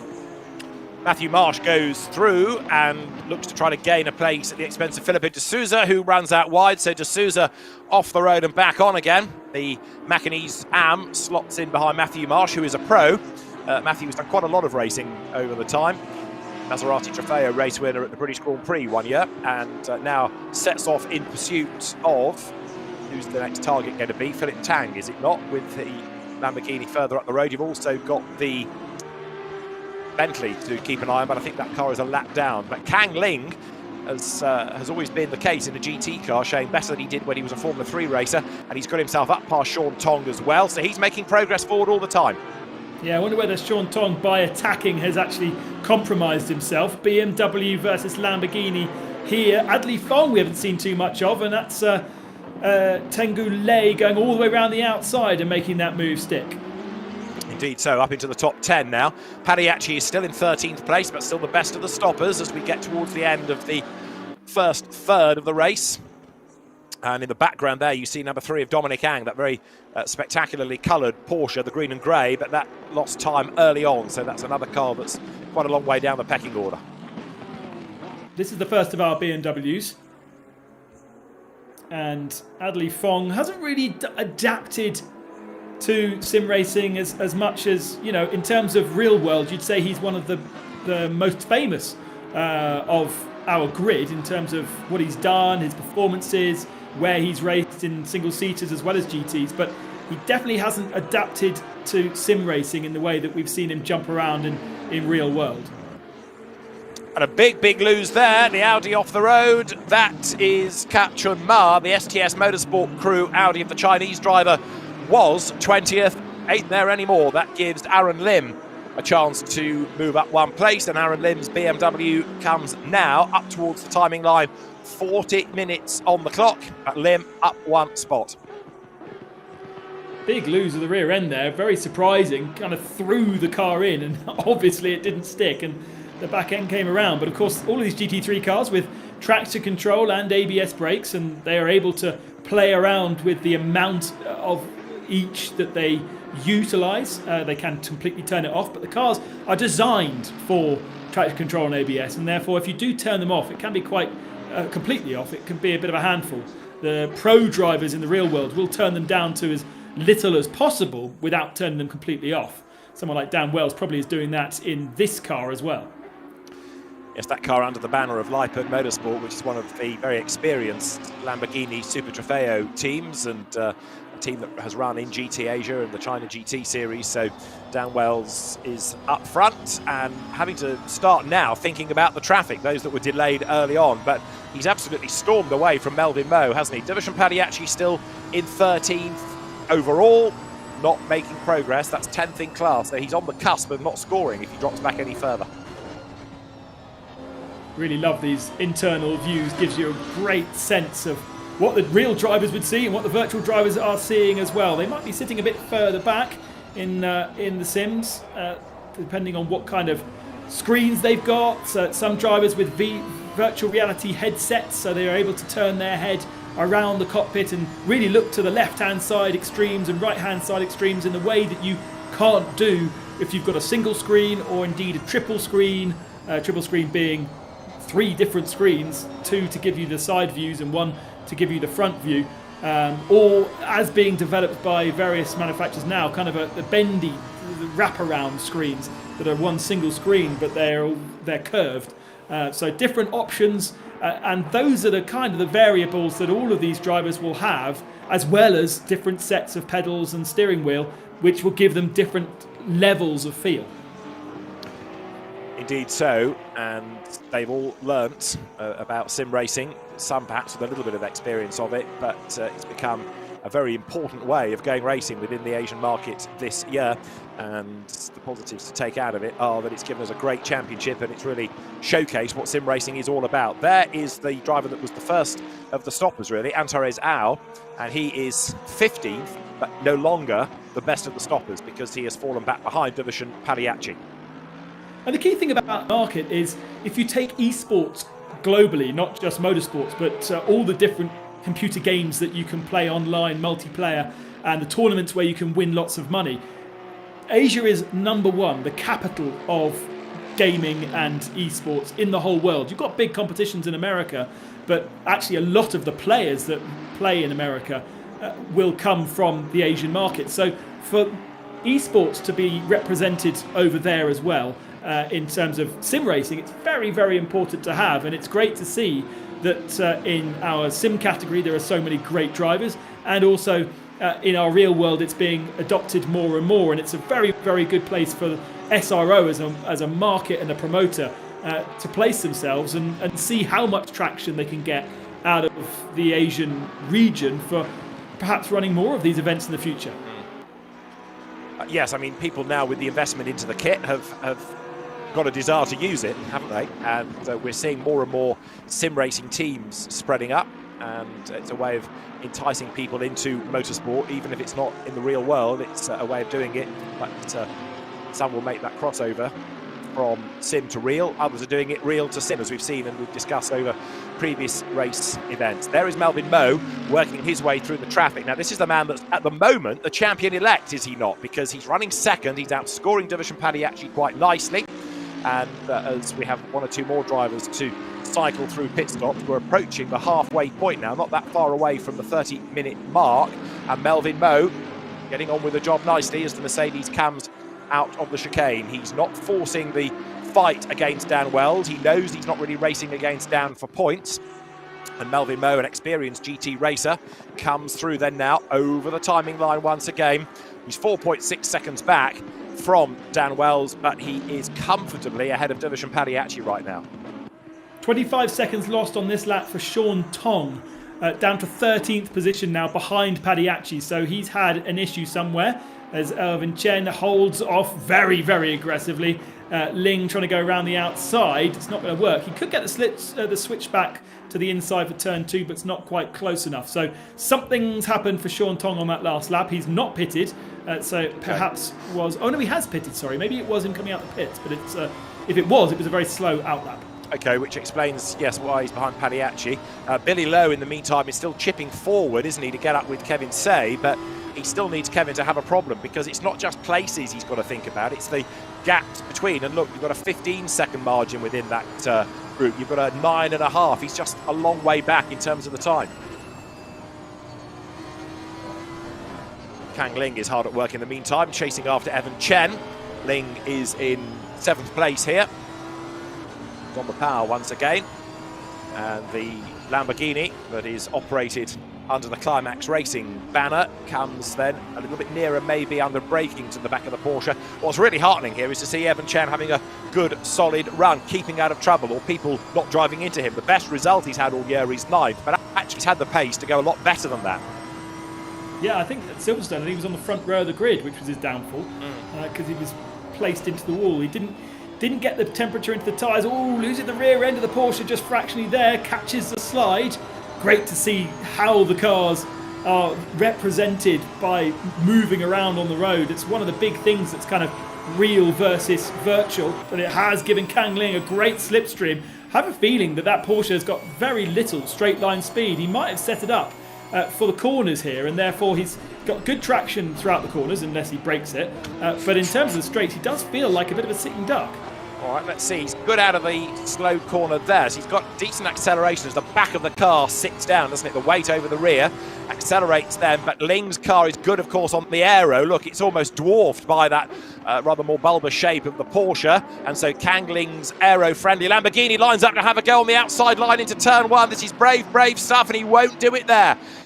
Evan Chen hangs onto the place, but you saw how quick in a straight line the Lamborghini was. But Kang Ling picks his battle, slots back in, and will have another go. I think basically Evan Chen has set the Porsche up so he's relatively stable through these S-bends at the start of the lap, because you really don't want the rear end breaking away from you and overheating the rear tyres. So he's got lots and lots of mechanical or downforce through the first part of the lap, but then that is really compromising his speed down the long straights and allowing this Lamborghini, that obviously is the slipperiest of the lot, to get so much closer, even if the Lamborghini perhaps is a little bit sketchy because of its low downforce setup in the bigger braking zones. He's still able to, he was so far back, he's still able to get closer and closer, and if that Porsche breaks traction, then the Lamborghini has the opportunity. Nice fair racing though, for the two of them going through turn 1 with half the race still to go. Yeah, good to see, wasn't it? And they're also not that far behind Kevin Say. Now, is Kevin Say doing the right thing here, thinking about points for the AM Championship, and a bit like Melvin Moe just driving his own race, or is he genuinely struggling for speed? That car, the Craft Bamboo Racing Mercedes, upholding the team's honour, but you can see in the background Evan Chen trying to wriggle his way up past Kachun Ma's Audi. He's not that far behind, but again, they're in different classes, so do we need to worry about Kevin Say, or is he just driving within himself, banking those points, knowing how to win a championship? Yeah, he was a little bit off the pace at the start of the race, wasn't he? When he had that big queue of cars. That queue seems to now have kind of fallen to the Porsche rather than Kevin Say. But remember, that Mercedes has to save fuel. So he does have to drive a little bit within himself. He can't be flat out, because he needs to make sure the car can get to the end, unless he wants to make an extra long pit stop and do fuel in the pits. But God, Evan Chen so defending going down that first straight. And Kang Ling again trying to work out whether to go to the inside or the outside. Well, the only other option is over the top of the Porsche, and he can't do any of those, so he's still stuck, still there in 7th place. Dervish Pagliacci, Ben, if you can go inside the game, could you just have a look at lap times and see how he's doing relative to not only those around him, but perhaps also significantly Melvin Moe? Because for my money, Pagliacci is a bit in no man's land here. He's not seeming to catch anybody, but he's not really being caught by anybody. Well, he does have Adley Fong ahead of him, but by 7 seconds. So he's lapping quite significantly faster than Fong, than Tenku Lei, than Kang Ling. He's in the 201s. Most of the field ahead of him are in the 202s, apart from Matt Solomon, and Dan Wells. So he's faster than Melvin Moe right now. All right, okay, I'll take it all back then. So this is one of the situations, of course, slightly tricked by him being further down the order. We're not seeing him either for the moment, but his lap times are good. So he is therefore, in real terms, bringing down gaps, even if he's not yet gaining positions. Kang Ling is lining up to have another go at Evan Chen. Thinks about the inside, but Evan Chen moves across on the inside there, and that forces Kang Ling way out wide up the curve. Gives Chen another length advantage. Great battle between these two. If that was, I mean, it is completely legal, but actually running a little bit wider through that first part has given him more of a slingshot out of the corner, just opens the corner up a little bit. Yellow flag's flying somewhere at the track, and this time he's going to try and go around the outside at 130R. That's certainly not going to happen. These guys are completely on the ragged edge, but it gives him the inside line, interestingly, into the chicane. He gets it done. So Kang Ling worked hard for that. He does go by up into 6th place then. We're into the second half of the race as well now as the Lamborghini powers over the timing line. Dan Wells, the race leader, 5.5 seconds to the good. Louis Pret goes through. Now Pret all of a sudden has been caught by Kevin Say, hasn't he? So Louis Pret's Ferrari, 3rd in Pro, 4th overall, is being caught by the Mercedes, which also I suspect is being caught by now the charging Kang Ling. I'm surprised that the game didn't pick up on that off track.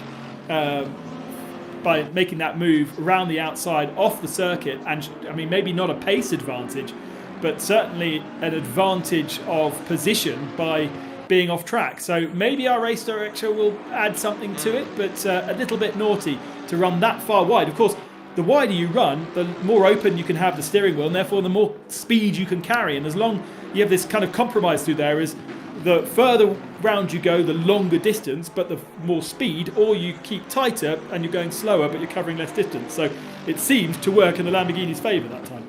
It indeed, didn't it? There you've got 38 then. Kevin Say going up now through the hairpin. Onto the power, makes the climb. And now accelerates off towards Spoon Curve. So as they loop their way around this fabulous circuit at Suzuka, Kevin Say, class leader within the championship, but it's a similar Mercedes leading the category at the moment. Matt Solomon doing a very good job indeed to be 3rd overall. Matt's best race result, 5th this season. And there's the champion-elect, Melvin Moe. Right now, he is outscoring Division Padiachi, and he is on target to take the crown, but we've still got half the race to go. Anything could yet happen, couldn't it? Well, Melvin Moe's last lap time was a 2:01 dead. He comes across the line to do a 2:00.8. So actually, he has great pace when he doesn't have traffic in front of him. Paddy actually doesn't, I don't think, have traffic in front of him yet. He will do very soon, but he isn't anywhere near that kind of pace. So let's see when he comes across the line this time. He's still got about half a minute to go. But 2:00.19 was his last lap time, as I said, and that's a long way off a good Melvin Moe lap time. So look at his case dashboard. Yes, he is on map 2, so he is fuel saving. Traction control at 3 and ABS at 2, so quite low settings. Doing a lot with his own feet rather than relying upon the computers. Just thinking a moment ago whether he was changing up quite early as well, all part of that fuel save. That will also do a similar thing as well, which if he is, then his pace is very, very good, because he's one of the fastest men out on track, other than Dan Wells. Well, they're going through is Kang Ling, who has now caught up to Kevin Say. So this battle is now going to take up attention, is it not? And Kang Ling doing, as we saw in previous rounds, a good job of upping his pace as the race wears on. So don't rule him out here of gaining more ground. Soon going to have to be a bit concerned for Dividend Pagliacci. He's going to be in the clutches of Adley Fong, and he'll have to clear that traffic. I think that Fong is quite far back from Tenku Lei now, so it won't be a battle that he'll have to get past. It will just be one car, but he's only 1.5 seconds behind now, and so that will be potentially a bit more time lost once he tries to get past him. Okay, now this is Kang Ling's view then, as the cars once more storm their way up towards the Casio Triangle. Is he going to be able to get close enough to think about a move this time? This is Pro on Am, don't forget. So through 130R, off goes Kang Ling, and into the barrier goes Kang Ling. Lost the back of it, Around he went, and he's going to pick up damage there, and that would have done the tyres no good at all. Flat spots like you wouldn't believe, as Padiachi there makes a move against Adderley Fong, runs out wide, and the Mercedes rather cheekily tries to squeeze up the inside. Now that Mercedes is a lap back, number 63, that's the car of Heng Min, but Padiachi finally seems to be making some progress now. Yeah, good that he managed to clear Fong quickly, although a little bit aggressive on the hip and shoulder, and moves himself up into 9th position as the best of our pit stoppers, and has 14 seconds before he'll get anywhere near Tengku Lei. He's having to do a bit of defensive work though, isn't he, on Heng Min. Heng Min fancies to get past him. Yeah, he does, although there Louis Pret is another quick driver worth keeping an eye to. He's now being chased by Kevin Say. Evan Chen is 5th. Matt Solomon has pitted, and Kang Ling has pitted as well. So possibly to check out the damage, maybe do a repair. There going through is Division Padiachi, and the lap car of Heng Min tries to stay with him, runs out of road on the outside. But now, look, Padiachi is up into 7th place overall, and he's the best of the stoppers. And now where does that put him in his class? That puts him 6th in Pro, doesn't it? So he, for that, would get 70 points. Melvin Moe is still on target for 73. It's still advantage Moe, but Padiachi now looks to be pushing even harder. Well, Matt Solomon came out of, is it 3rd or 4th position, and is definitely behind Padiachi. By how much we won't know for a few more moments. But that means that Padiachi could well be on the same part of the track as Melvin Moe once Melvin pits. He's going to be well up there. The gap between Padiachi and Matt Solomon is, do the maths, about 12 seconds. So Padiachi is really in the box seat here. He could even be kind of in contention for the win. Despite the dramas early on. Okay, so Padiachi now, clear racetrack around him, heads up towards Spoon Curve. The next target for him is going to be the 213 BMW of Tengku Ezhen Lei. There is Adderley Fong, who, having lost that place, is in 8th position. 23 minutes to go. Brief yellow flag withdrawn as Sean Tong turns through in 9th, trying to recover. And there, 36, that is Matt Solomon, going ahead of the Audi of Billy Lowe. So that's the change for 2nd within the AM class. Don't forget, Billy Lowe has yet to stop. So very definitely this is a Matt Solomon rout, isn't it? He's dominating within the class. Yeah, and it does show that Billy Lowe in the Audi, and the Audi's not necessarily the favoured car around here, is really struggling. He has been able, he's certainly not qualified very well, but we have seen him elevate himself and have really solid, strong races, keeping out of trouble and getting a decent result by the end. But today it just doesn't look like it's going to happen. There's so many cars between himself and Kevin Say. Neither have pitted yet, and definitely, as you say, it gives Matt Solomon the advantage in terms of the race, but in terms of the championship, it's only between Say and Lowe, and there is a huge advantage to Say right now. Louis Pretz into the pit lane, out of the leading group for the moment, the Ferrari driver. Dan Wells' advantage has come down a bit as well, from over 4 seconds to 3.7. That might be traffic, might have been a moment, but I suspect it's more likely to be traffic. This is Kevin Say's view for the moment. Clear real estate up the road ahead of him as he turns through that long corner at Spoon onto the power. Evan Chen is the man chasing after him, but Padiachi is in 6th spot and still hunting down more places and hunting down more points in all of this. Those onboard views are so good. It just feels so real. Yeah. Sitting on board with the bugs and the dirt on the windscreen and the sun coming through. We're now 7 o'clock local time. We're on ×2 for our races today. We were supposed to start in the dark, but obviously the sun rises early at this time of year over in Japan, and so our calculations were a little bit off. And so we actually started the race with the sun already up. Oh, well, you are in the land of the rising sun, you see. That's probably what tricked people. So there is Louis Pret. Late addition to the championship, but going well. And as the battles lower down take up attention, 72 there is Yuki Taniguchi, the video game developer, having a bit of a moment as he tries to keep the Lamborghini at bay. That's not a battle for position, I don't believe. That Lamborghini, for my money, is a lap back. So Taniguchi here, who's developed car-related games and also wrestling-related games. Gets himself in a bit of strife there, doesn't he, going through the Degner curve, gets off the road and back on again, but the Bentley, one car but one behind, is the real opposition. That's in the hands of Andrew Harrianto. It looks like he's wrestling his car today. Really struggling. That's my first pun of the year, I think, actually, David. It's always rubs off on me when I'm commentating alongside you. And yeah, great character, actually. He used to race in the World Touring Car Championship. That's right, yes. Really great fun to have. But the board pulled him out of the World Touring Car Championship, worried about losing him or to injury. Obviously, knowing that World Touring Cars is very physical and lots of door knocking, so he had to pull out of that, which was a bit of a shame. And it's good to see that his board are now trusting him to be able to race in the real world, and also makes sense for him to be racing online, doesn't it? Absolutely. Yeah, what better way to showcase your ability. So Taniguchi then is 24th overall right now as he comes down towards the Casio Triangle. And he has also yet to stop, but you can see that he was in trouble early on because he is 3 laps down. So he's clearly been in strife early doors, as there Billy Lowe comes under attack from the recovering Kang Ling. So despite his off, Ling is back in the race. He's up the inside. He's going to take the place off the Audi. The multicoloured R8 drops back. So Ling on a mission again. Yeah, and Billy Lowe obviously feels like he's got no pace in that car. He tried to defend into the braking zone, and potentially he ran a bit deep because of the brakes, but he didn't really try and fight it at all.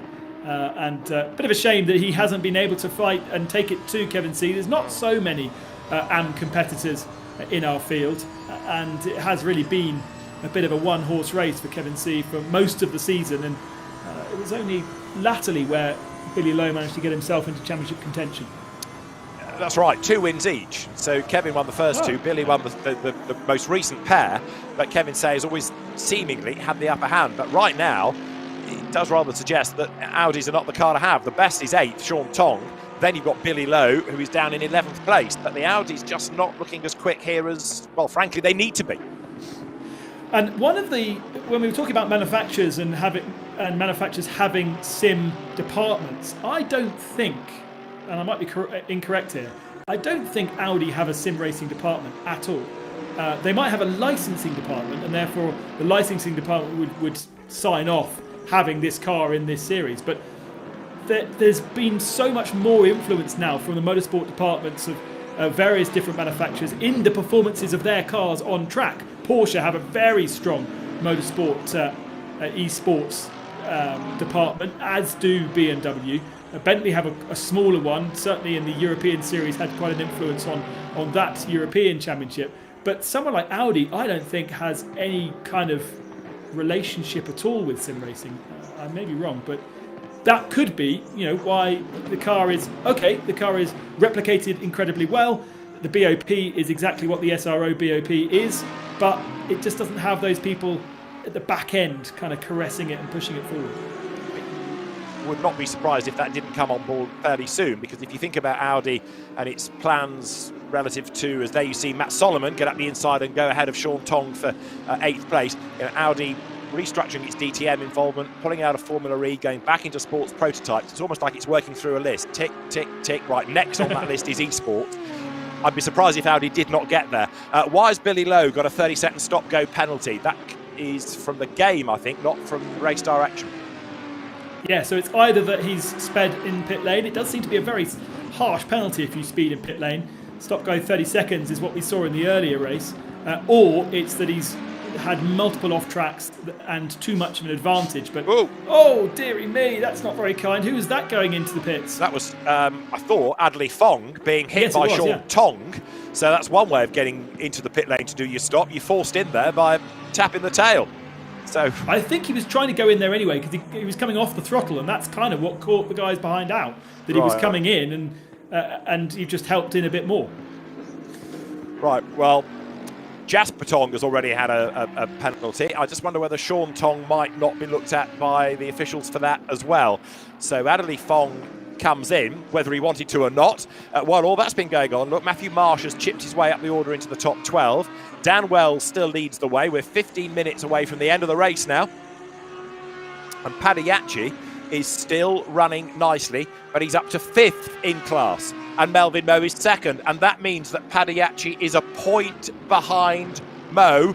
One more place gained, Padiachi will be a point ahead of Melvin Moe, if he can do it. Yeah, well, basically every car ahead of Padiachi hasn't pitted yet, and some of them are relatively close to him. So yeah. I can see Padiachi quite easily inheriting a couple of more positions. Will it be the top step? It could well be. Dan Wells has managed to have a couple of laps which were quite slow in comparison, but now some better laps because presumably traffic. I think Padiachi will come in back once we get all the stops done. Padiachi may well be 2nd position. Now remember Dan Wells in our race, he didn't pit until literally the last lap. So expect him to do the same thing. I asked him why, what was the thought process behind it, and he just said rhythm. You know, once you're in the rhythm, you don't want to have to go in the pits and find yourself in a new part of the track to build your rhythm up again. You're in the rhythm. You don't even think about the pit stop until the very, very end. Okay, so makes sense. And there's somebody that knows what he's doing. Darryl O'Young, by the way, 17th after having to serve a 10-second stop-go penalty earlier on in the race. So he's come back out and he's pressing hard once more. He's got the lapped Porsche behind him of Dominic Ang. And there is Adley Fong versus Antares Au. That's the 13th place. And Antares Au up the inside. Has Fong got the drive through the corner? And is that Dan Wells, the race leader, trying to squeeze between them? Yeah, I think it is. That was a very, very sketchy move from Dan Wells. That could have ended in disaster. So, all plain sailing on the timing screens, but actually he's contending with slower traffic and having to thread the eye of the needle to go between the two of them. So he's pushing on very, very hard indeed down to the Casio Triangle. So that means that he's now lapped up to 12th place. Now, I know it's a slightly erroneous situation given that others have made their mandatory stops, but you're only talking of a 1-second pit stop. So it does illustrate just how well Dan Wells is going out of all of this. There he is. He goes across the line, and Melvin Moe behind him now breaks the beam. 4 seconds between those two. Melvin Moe, of course, also has to get himself up through the traffic as there. Adley Fong loses another place to Jia Tiong Lang, who was excluded last time out for his driving standards, but Liang up into 13th place now. Yeah, multiple collisions for Liang, and actually he's been a relatively fast competitor when he's not been naughty, but has a similar livery to Melvin Moe, so that's slightly confusing that he's at the front of the shot and actually Melvin's at the back of the shot, both running the Motul similar liveries. Sean Tong, 10-second penalty for causing a collision with Adley Fong. So whether Adley wanted to go to the pit lane or not, Sean Tong is being penalised for the contact.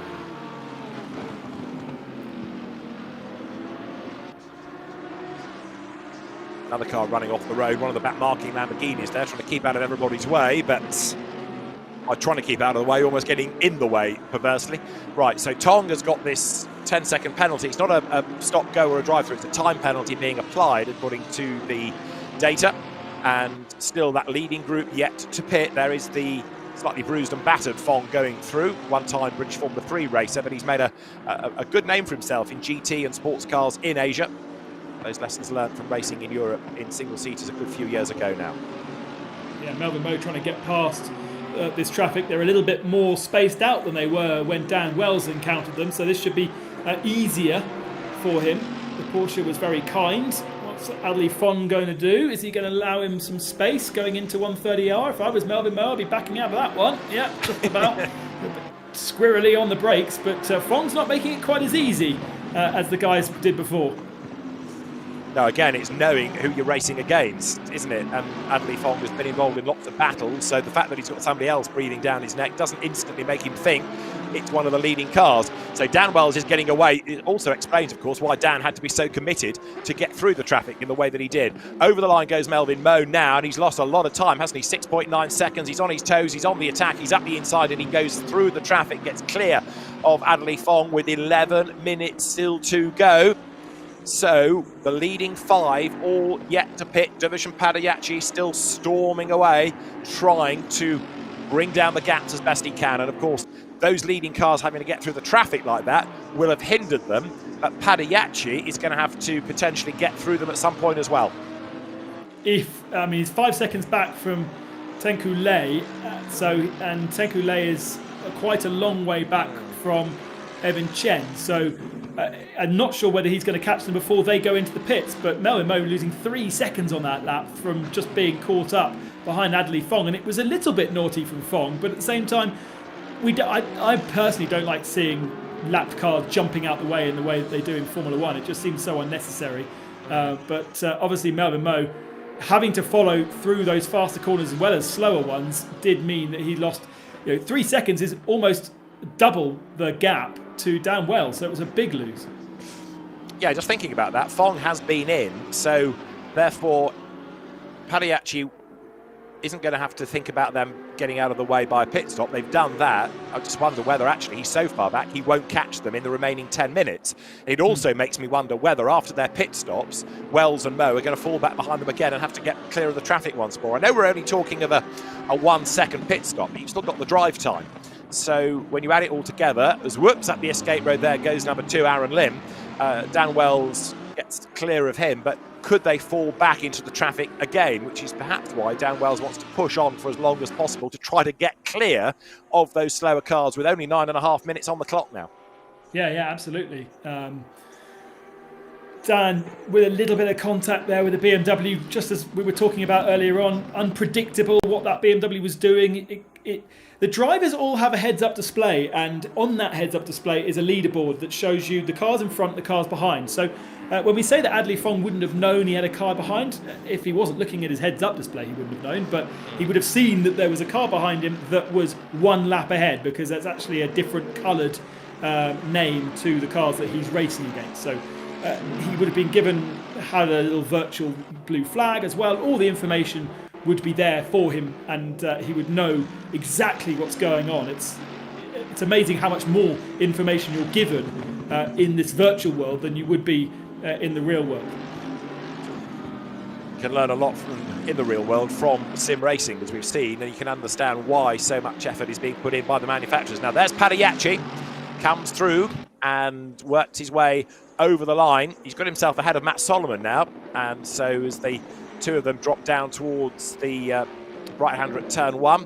Dillashan Pagliacci a lap up there on the car behind him of Nan Lin, again sideways, but Dillashan Pagliacci then clear of Matt Solomon, who is in real terms the AM leader because he has stopped and Kevin Say has not. But Pagliacci now is up into 6th overall, 5th in class.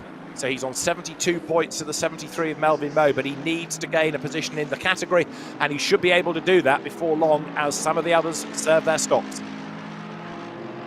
I think Hideyoko Yatsuka has been off somewhere. I'm not quite sure why we would go and switch to him otherwise. Down in 26th position, unless he's being lapped. Perhaps he's being lapped. But yeah, graduate of the Junior Single-Seater Championship in the UK back in the early noughties, and he's got a problem, hasn't he? Because he's peeling to one side again. Evan Chen is going to go past him. I wonder whether he's got a puncture. Not something we've seen very often, but you can pick up punctures if, number one, you wear the tyres out totally, and number two, you ride the curbs unnecessarily heavily. And the car does look like it's wiggling around a bit, so it'll be a new one. I know that it's possible, I've just never seen it happen. It's certainly a thought, and it does tally with what the car is up to. Louis Pret getting a drive through, Evan Chen serving his mandatory stop. Now this is where it gets interesting, because he was one of those drivers ahead of Pagliacci. So does Dillashan now gain further ground in this race, courtesy of others diving for the pit road? Yeah, I'm still convinced Pagliacci's going to be way ahead of that lot when it all shakes out, but we'll have to wait and see as Kevin C starts his next lap in 3rd position. So actually that's quite interesting. That means there's Pagliacci on the road coming up to the end of the lap. Yeah, he's right there, and he's going to gain 1 place at the expense of Chen, who is there, look, leaving the pit lane. That felt like a long stop for Evan Chen. Let's have a look when he comes back out onto circuit. It might be, of course, because it's quite a long pit lane. So, as I say, it's a 1 second pit stop, but it's the drive time that really hits you. So there is Pagliacci, 5th now, which is really 4th within the class, for which he will get 74 points. So right now, he is ahead of Melvin Moe, isn't he? He's gained that place to go ahead on points. yeah, it was all looking so bad for him at the start of the race, wasn't it? But that decision to split the strategy over what Melvin Moe was doing and get himself on a different part of the circuit, incredible how by simply moving your car to a different part of the track where you encounter traffic at different times, he has been able to build such an advantage over his competitors that looked like such a deficit at the start. So the race leader, Dan Wells, way clear of Melvin Moe now, 7.8 seconds the margin, which is really bad news for Melvin Moe. And in fact, actually, there are two big bits of bad news for Melvin with 5 minutes to go. One is you're not going to catch Dan Wells and take points away from him and boost your score. And the other is you're being outscored all of a sudden by Division Pagliacci, who is now ahead in the championship once again. And you've got your teammate ahead of you who has a bit of a reputation for being slightly naughty often. Yeah, that's Kevin Say down the pit lane. Now this is significant to see what pans out within the AM battle. So Kevin Say should, I would have thought, fall behind Matt Solomon now, but stay ahead of Billy Lowe. Division Pagliacci is going to gain another place on the track. It doesn't matter for points, but it does get him closer, of course, to the pointy end of the race order. So here is Pagliacci up through the final curve, heading towards the timing line just under the lights there, and you see how close he is to the BMW, and that car's got to make a pit stop anyway, so Pagliacci is an absolute shoe-in now to gain another position before much longer. Yeah, how far ahead is Melvin Moe to the BMW? I think he is a long way ahead.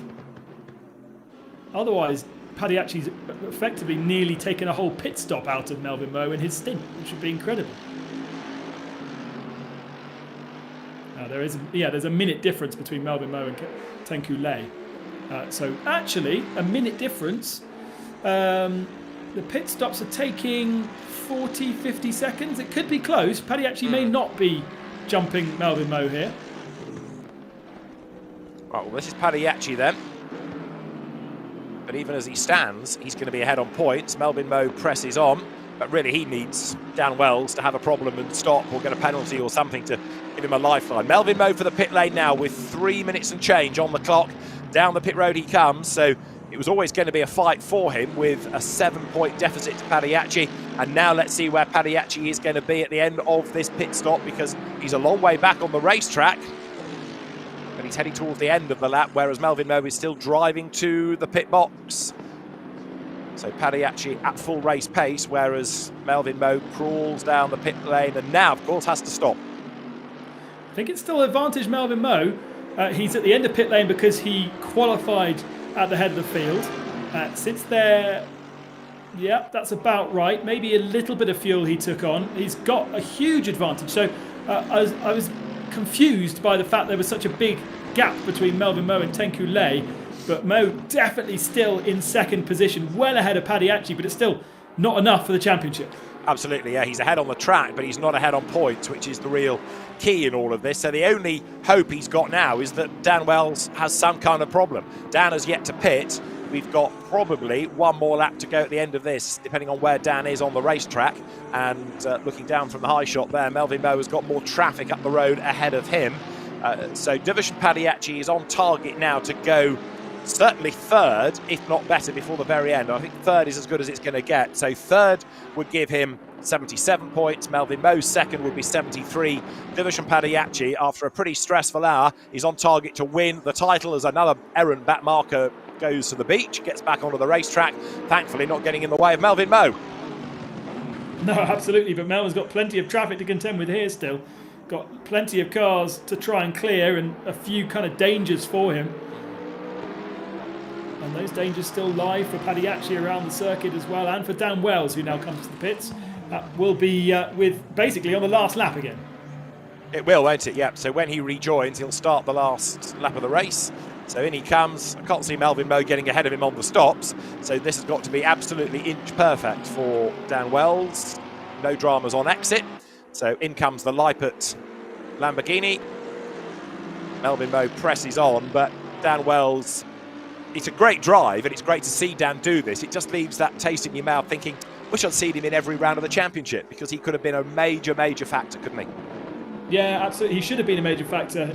A bit like his teammate, Lamborghini teammate, in the European Series, whose name Dennis Lind, who is an amazing sim driver and entered the first round, then didn't appear after that. It would have been great to have Dennis in the European Series, and slightly frustrating that Dan had this appointment in Europe that meant he couldn't do the full season for this series. But Melvin Moe stays in second position. Dan Wells stays ahead of him, and only Tenku Lei has not pitted. Now he comes into the pits with just 22 seconds remaining.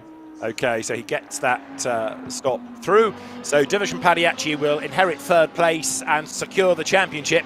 Dan Wells is going to be the race leader and the race winner.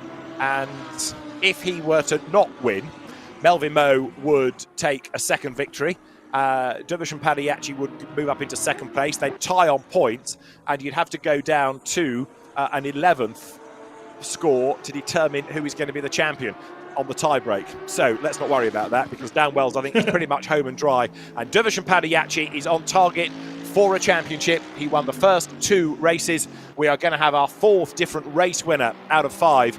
But Division Padiachi has driven very impressively indeed. And of course, but for that internet connection problem that he had in the last round of the championship, who knows what the situation could have been coming into this round. As it is, though, he has been attacked early on by Jasper Tong. He's made the best of it. He had an early pit stop, regrouped, and he's on target to win the GT World Asia Esports Championship for the real drivers in that pro class. And bear in mind as well that Kevin Say is staying ahead of Billy Lowe. He's going to win the AMS. But Dan Wells is on target then to score a race win.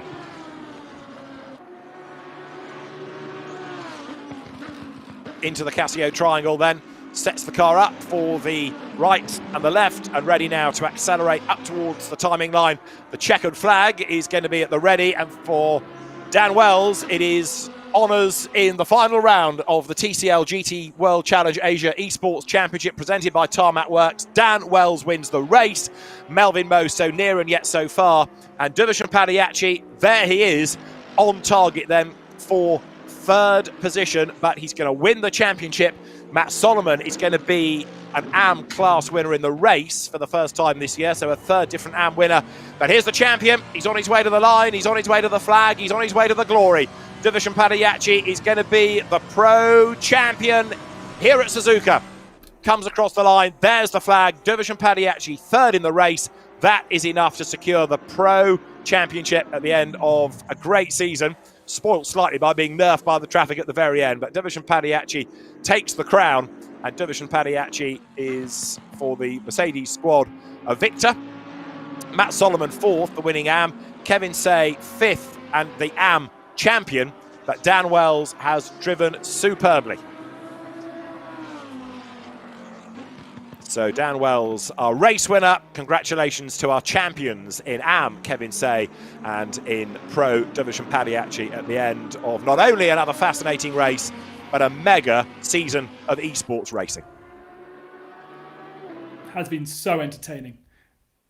What an exceptional final race for the TCL GT World Challenge Asia Esport, presented by Tarmac Works and Ben Constanduras. 2 very deserving new champions have been crowned. I just hope that in terms of this championship, in terms of the real world drivers, they've enjoyed it. This has been effectively a replacement for their real world racing, and it's been incredibly entertaining for us to watch the way that they've developed as well as drivers. But ultimately, I hope that it's given them something as drivers to really kind of as a memory and something to focus on and something to enjoy over the last couple of months. Yeah, absolutely. And Division Padiachi, again, he started the year absolutely dominant. We thought it was going to be pretty much a walk-away championship for him. And then they had the internet connection issues last time round. This race turned into a bit of a meal as well. And it kept the excitement going, didn't it? All the way through to the end. Well, that's motorsport for you. That's exactly what happened. Expect the unexpected. And I actually never felt that he was the fastest man at the early part of the season. He was just very consistent and was able to pick up the points. But as the fast guys were able to actually be consistent as well and not throw it off after 3 laps, we saw him having a great challenge from the likes of Melvin Moe. And then Dan Wells at the end. What a shame not to see him in the full championship. It would have been great. And Aaron Borg, shame to miss him from today's racing. But they were all equal on pace and really just fantastic to see. Yep, everybody's a champion today, and congratulations to all of our Real World Pro and Am drivers. Division Parayache for taking the Pro Championship, and Kevin C for taking the Am category as well. While we're doing thank yous, Ben, I want to offer our thanks to our title sponsor, TCL, to Tarmac Works, to AK Informatica that run this championship, to Kunos Simulazione, of course, that make Assetto Corsa Competizione, to CBR Media, all the sponsors that have valued so much throughout this programme, to SRO that run the championship as well, and to yourself, Ben Constanduros and David Addison, for putting on a fantastic broadcast as well. It's been a pleasure to work alongside the both of you, Ben. Yeah, it's been really cool, and it's always amazing to have the likes of David, real-world commentator across so many series, including, of course, all of the SRO, the lead commentator for the Spa 24 Hours, and to have him lend his voice and his presence and his professionalism to a championship like this. I'm just a sim guy, but he's the real deal. Fantastic. Yes, David, thank you very much as well. Final thoughts on the championship now it's come to an end? Paul, you have to say, in a way, that it's a shame that we couldn't have a real World Championship, of course, but take the positives from that. You've touched on them yourselves, but what that has done is to give everybody an opportunity to see, first of all, esports racing and exactly what it's all about. It has given real world drivers a taste of what esports racing is all about, and it's given us all a chance to see a whole different region of sim racers out of the sim championship, the likes of Andika Maulana doing so well, and it's made everybody aware of the ability of sim racers.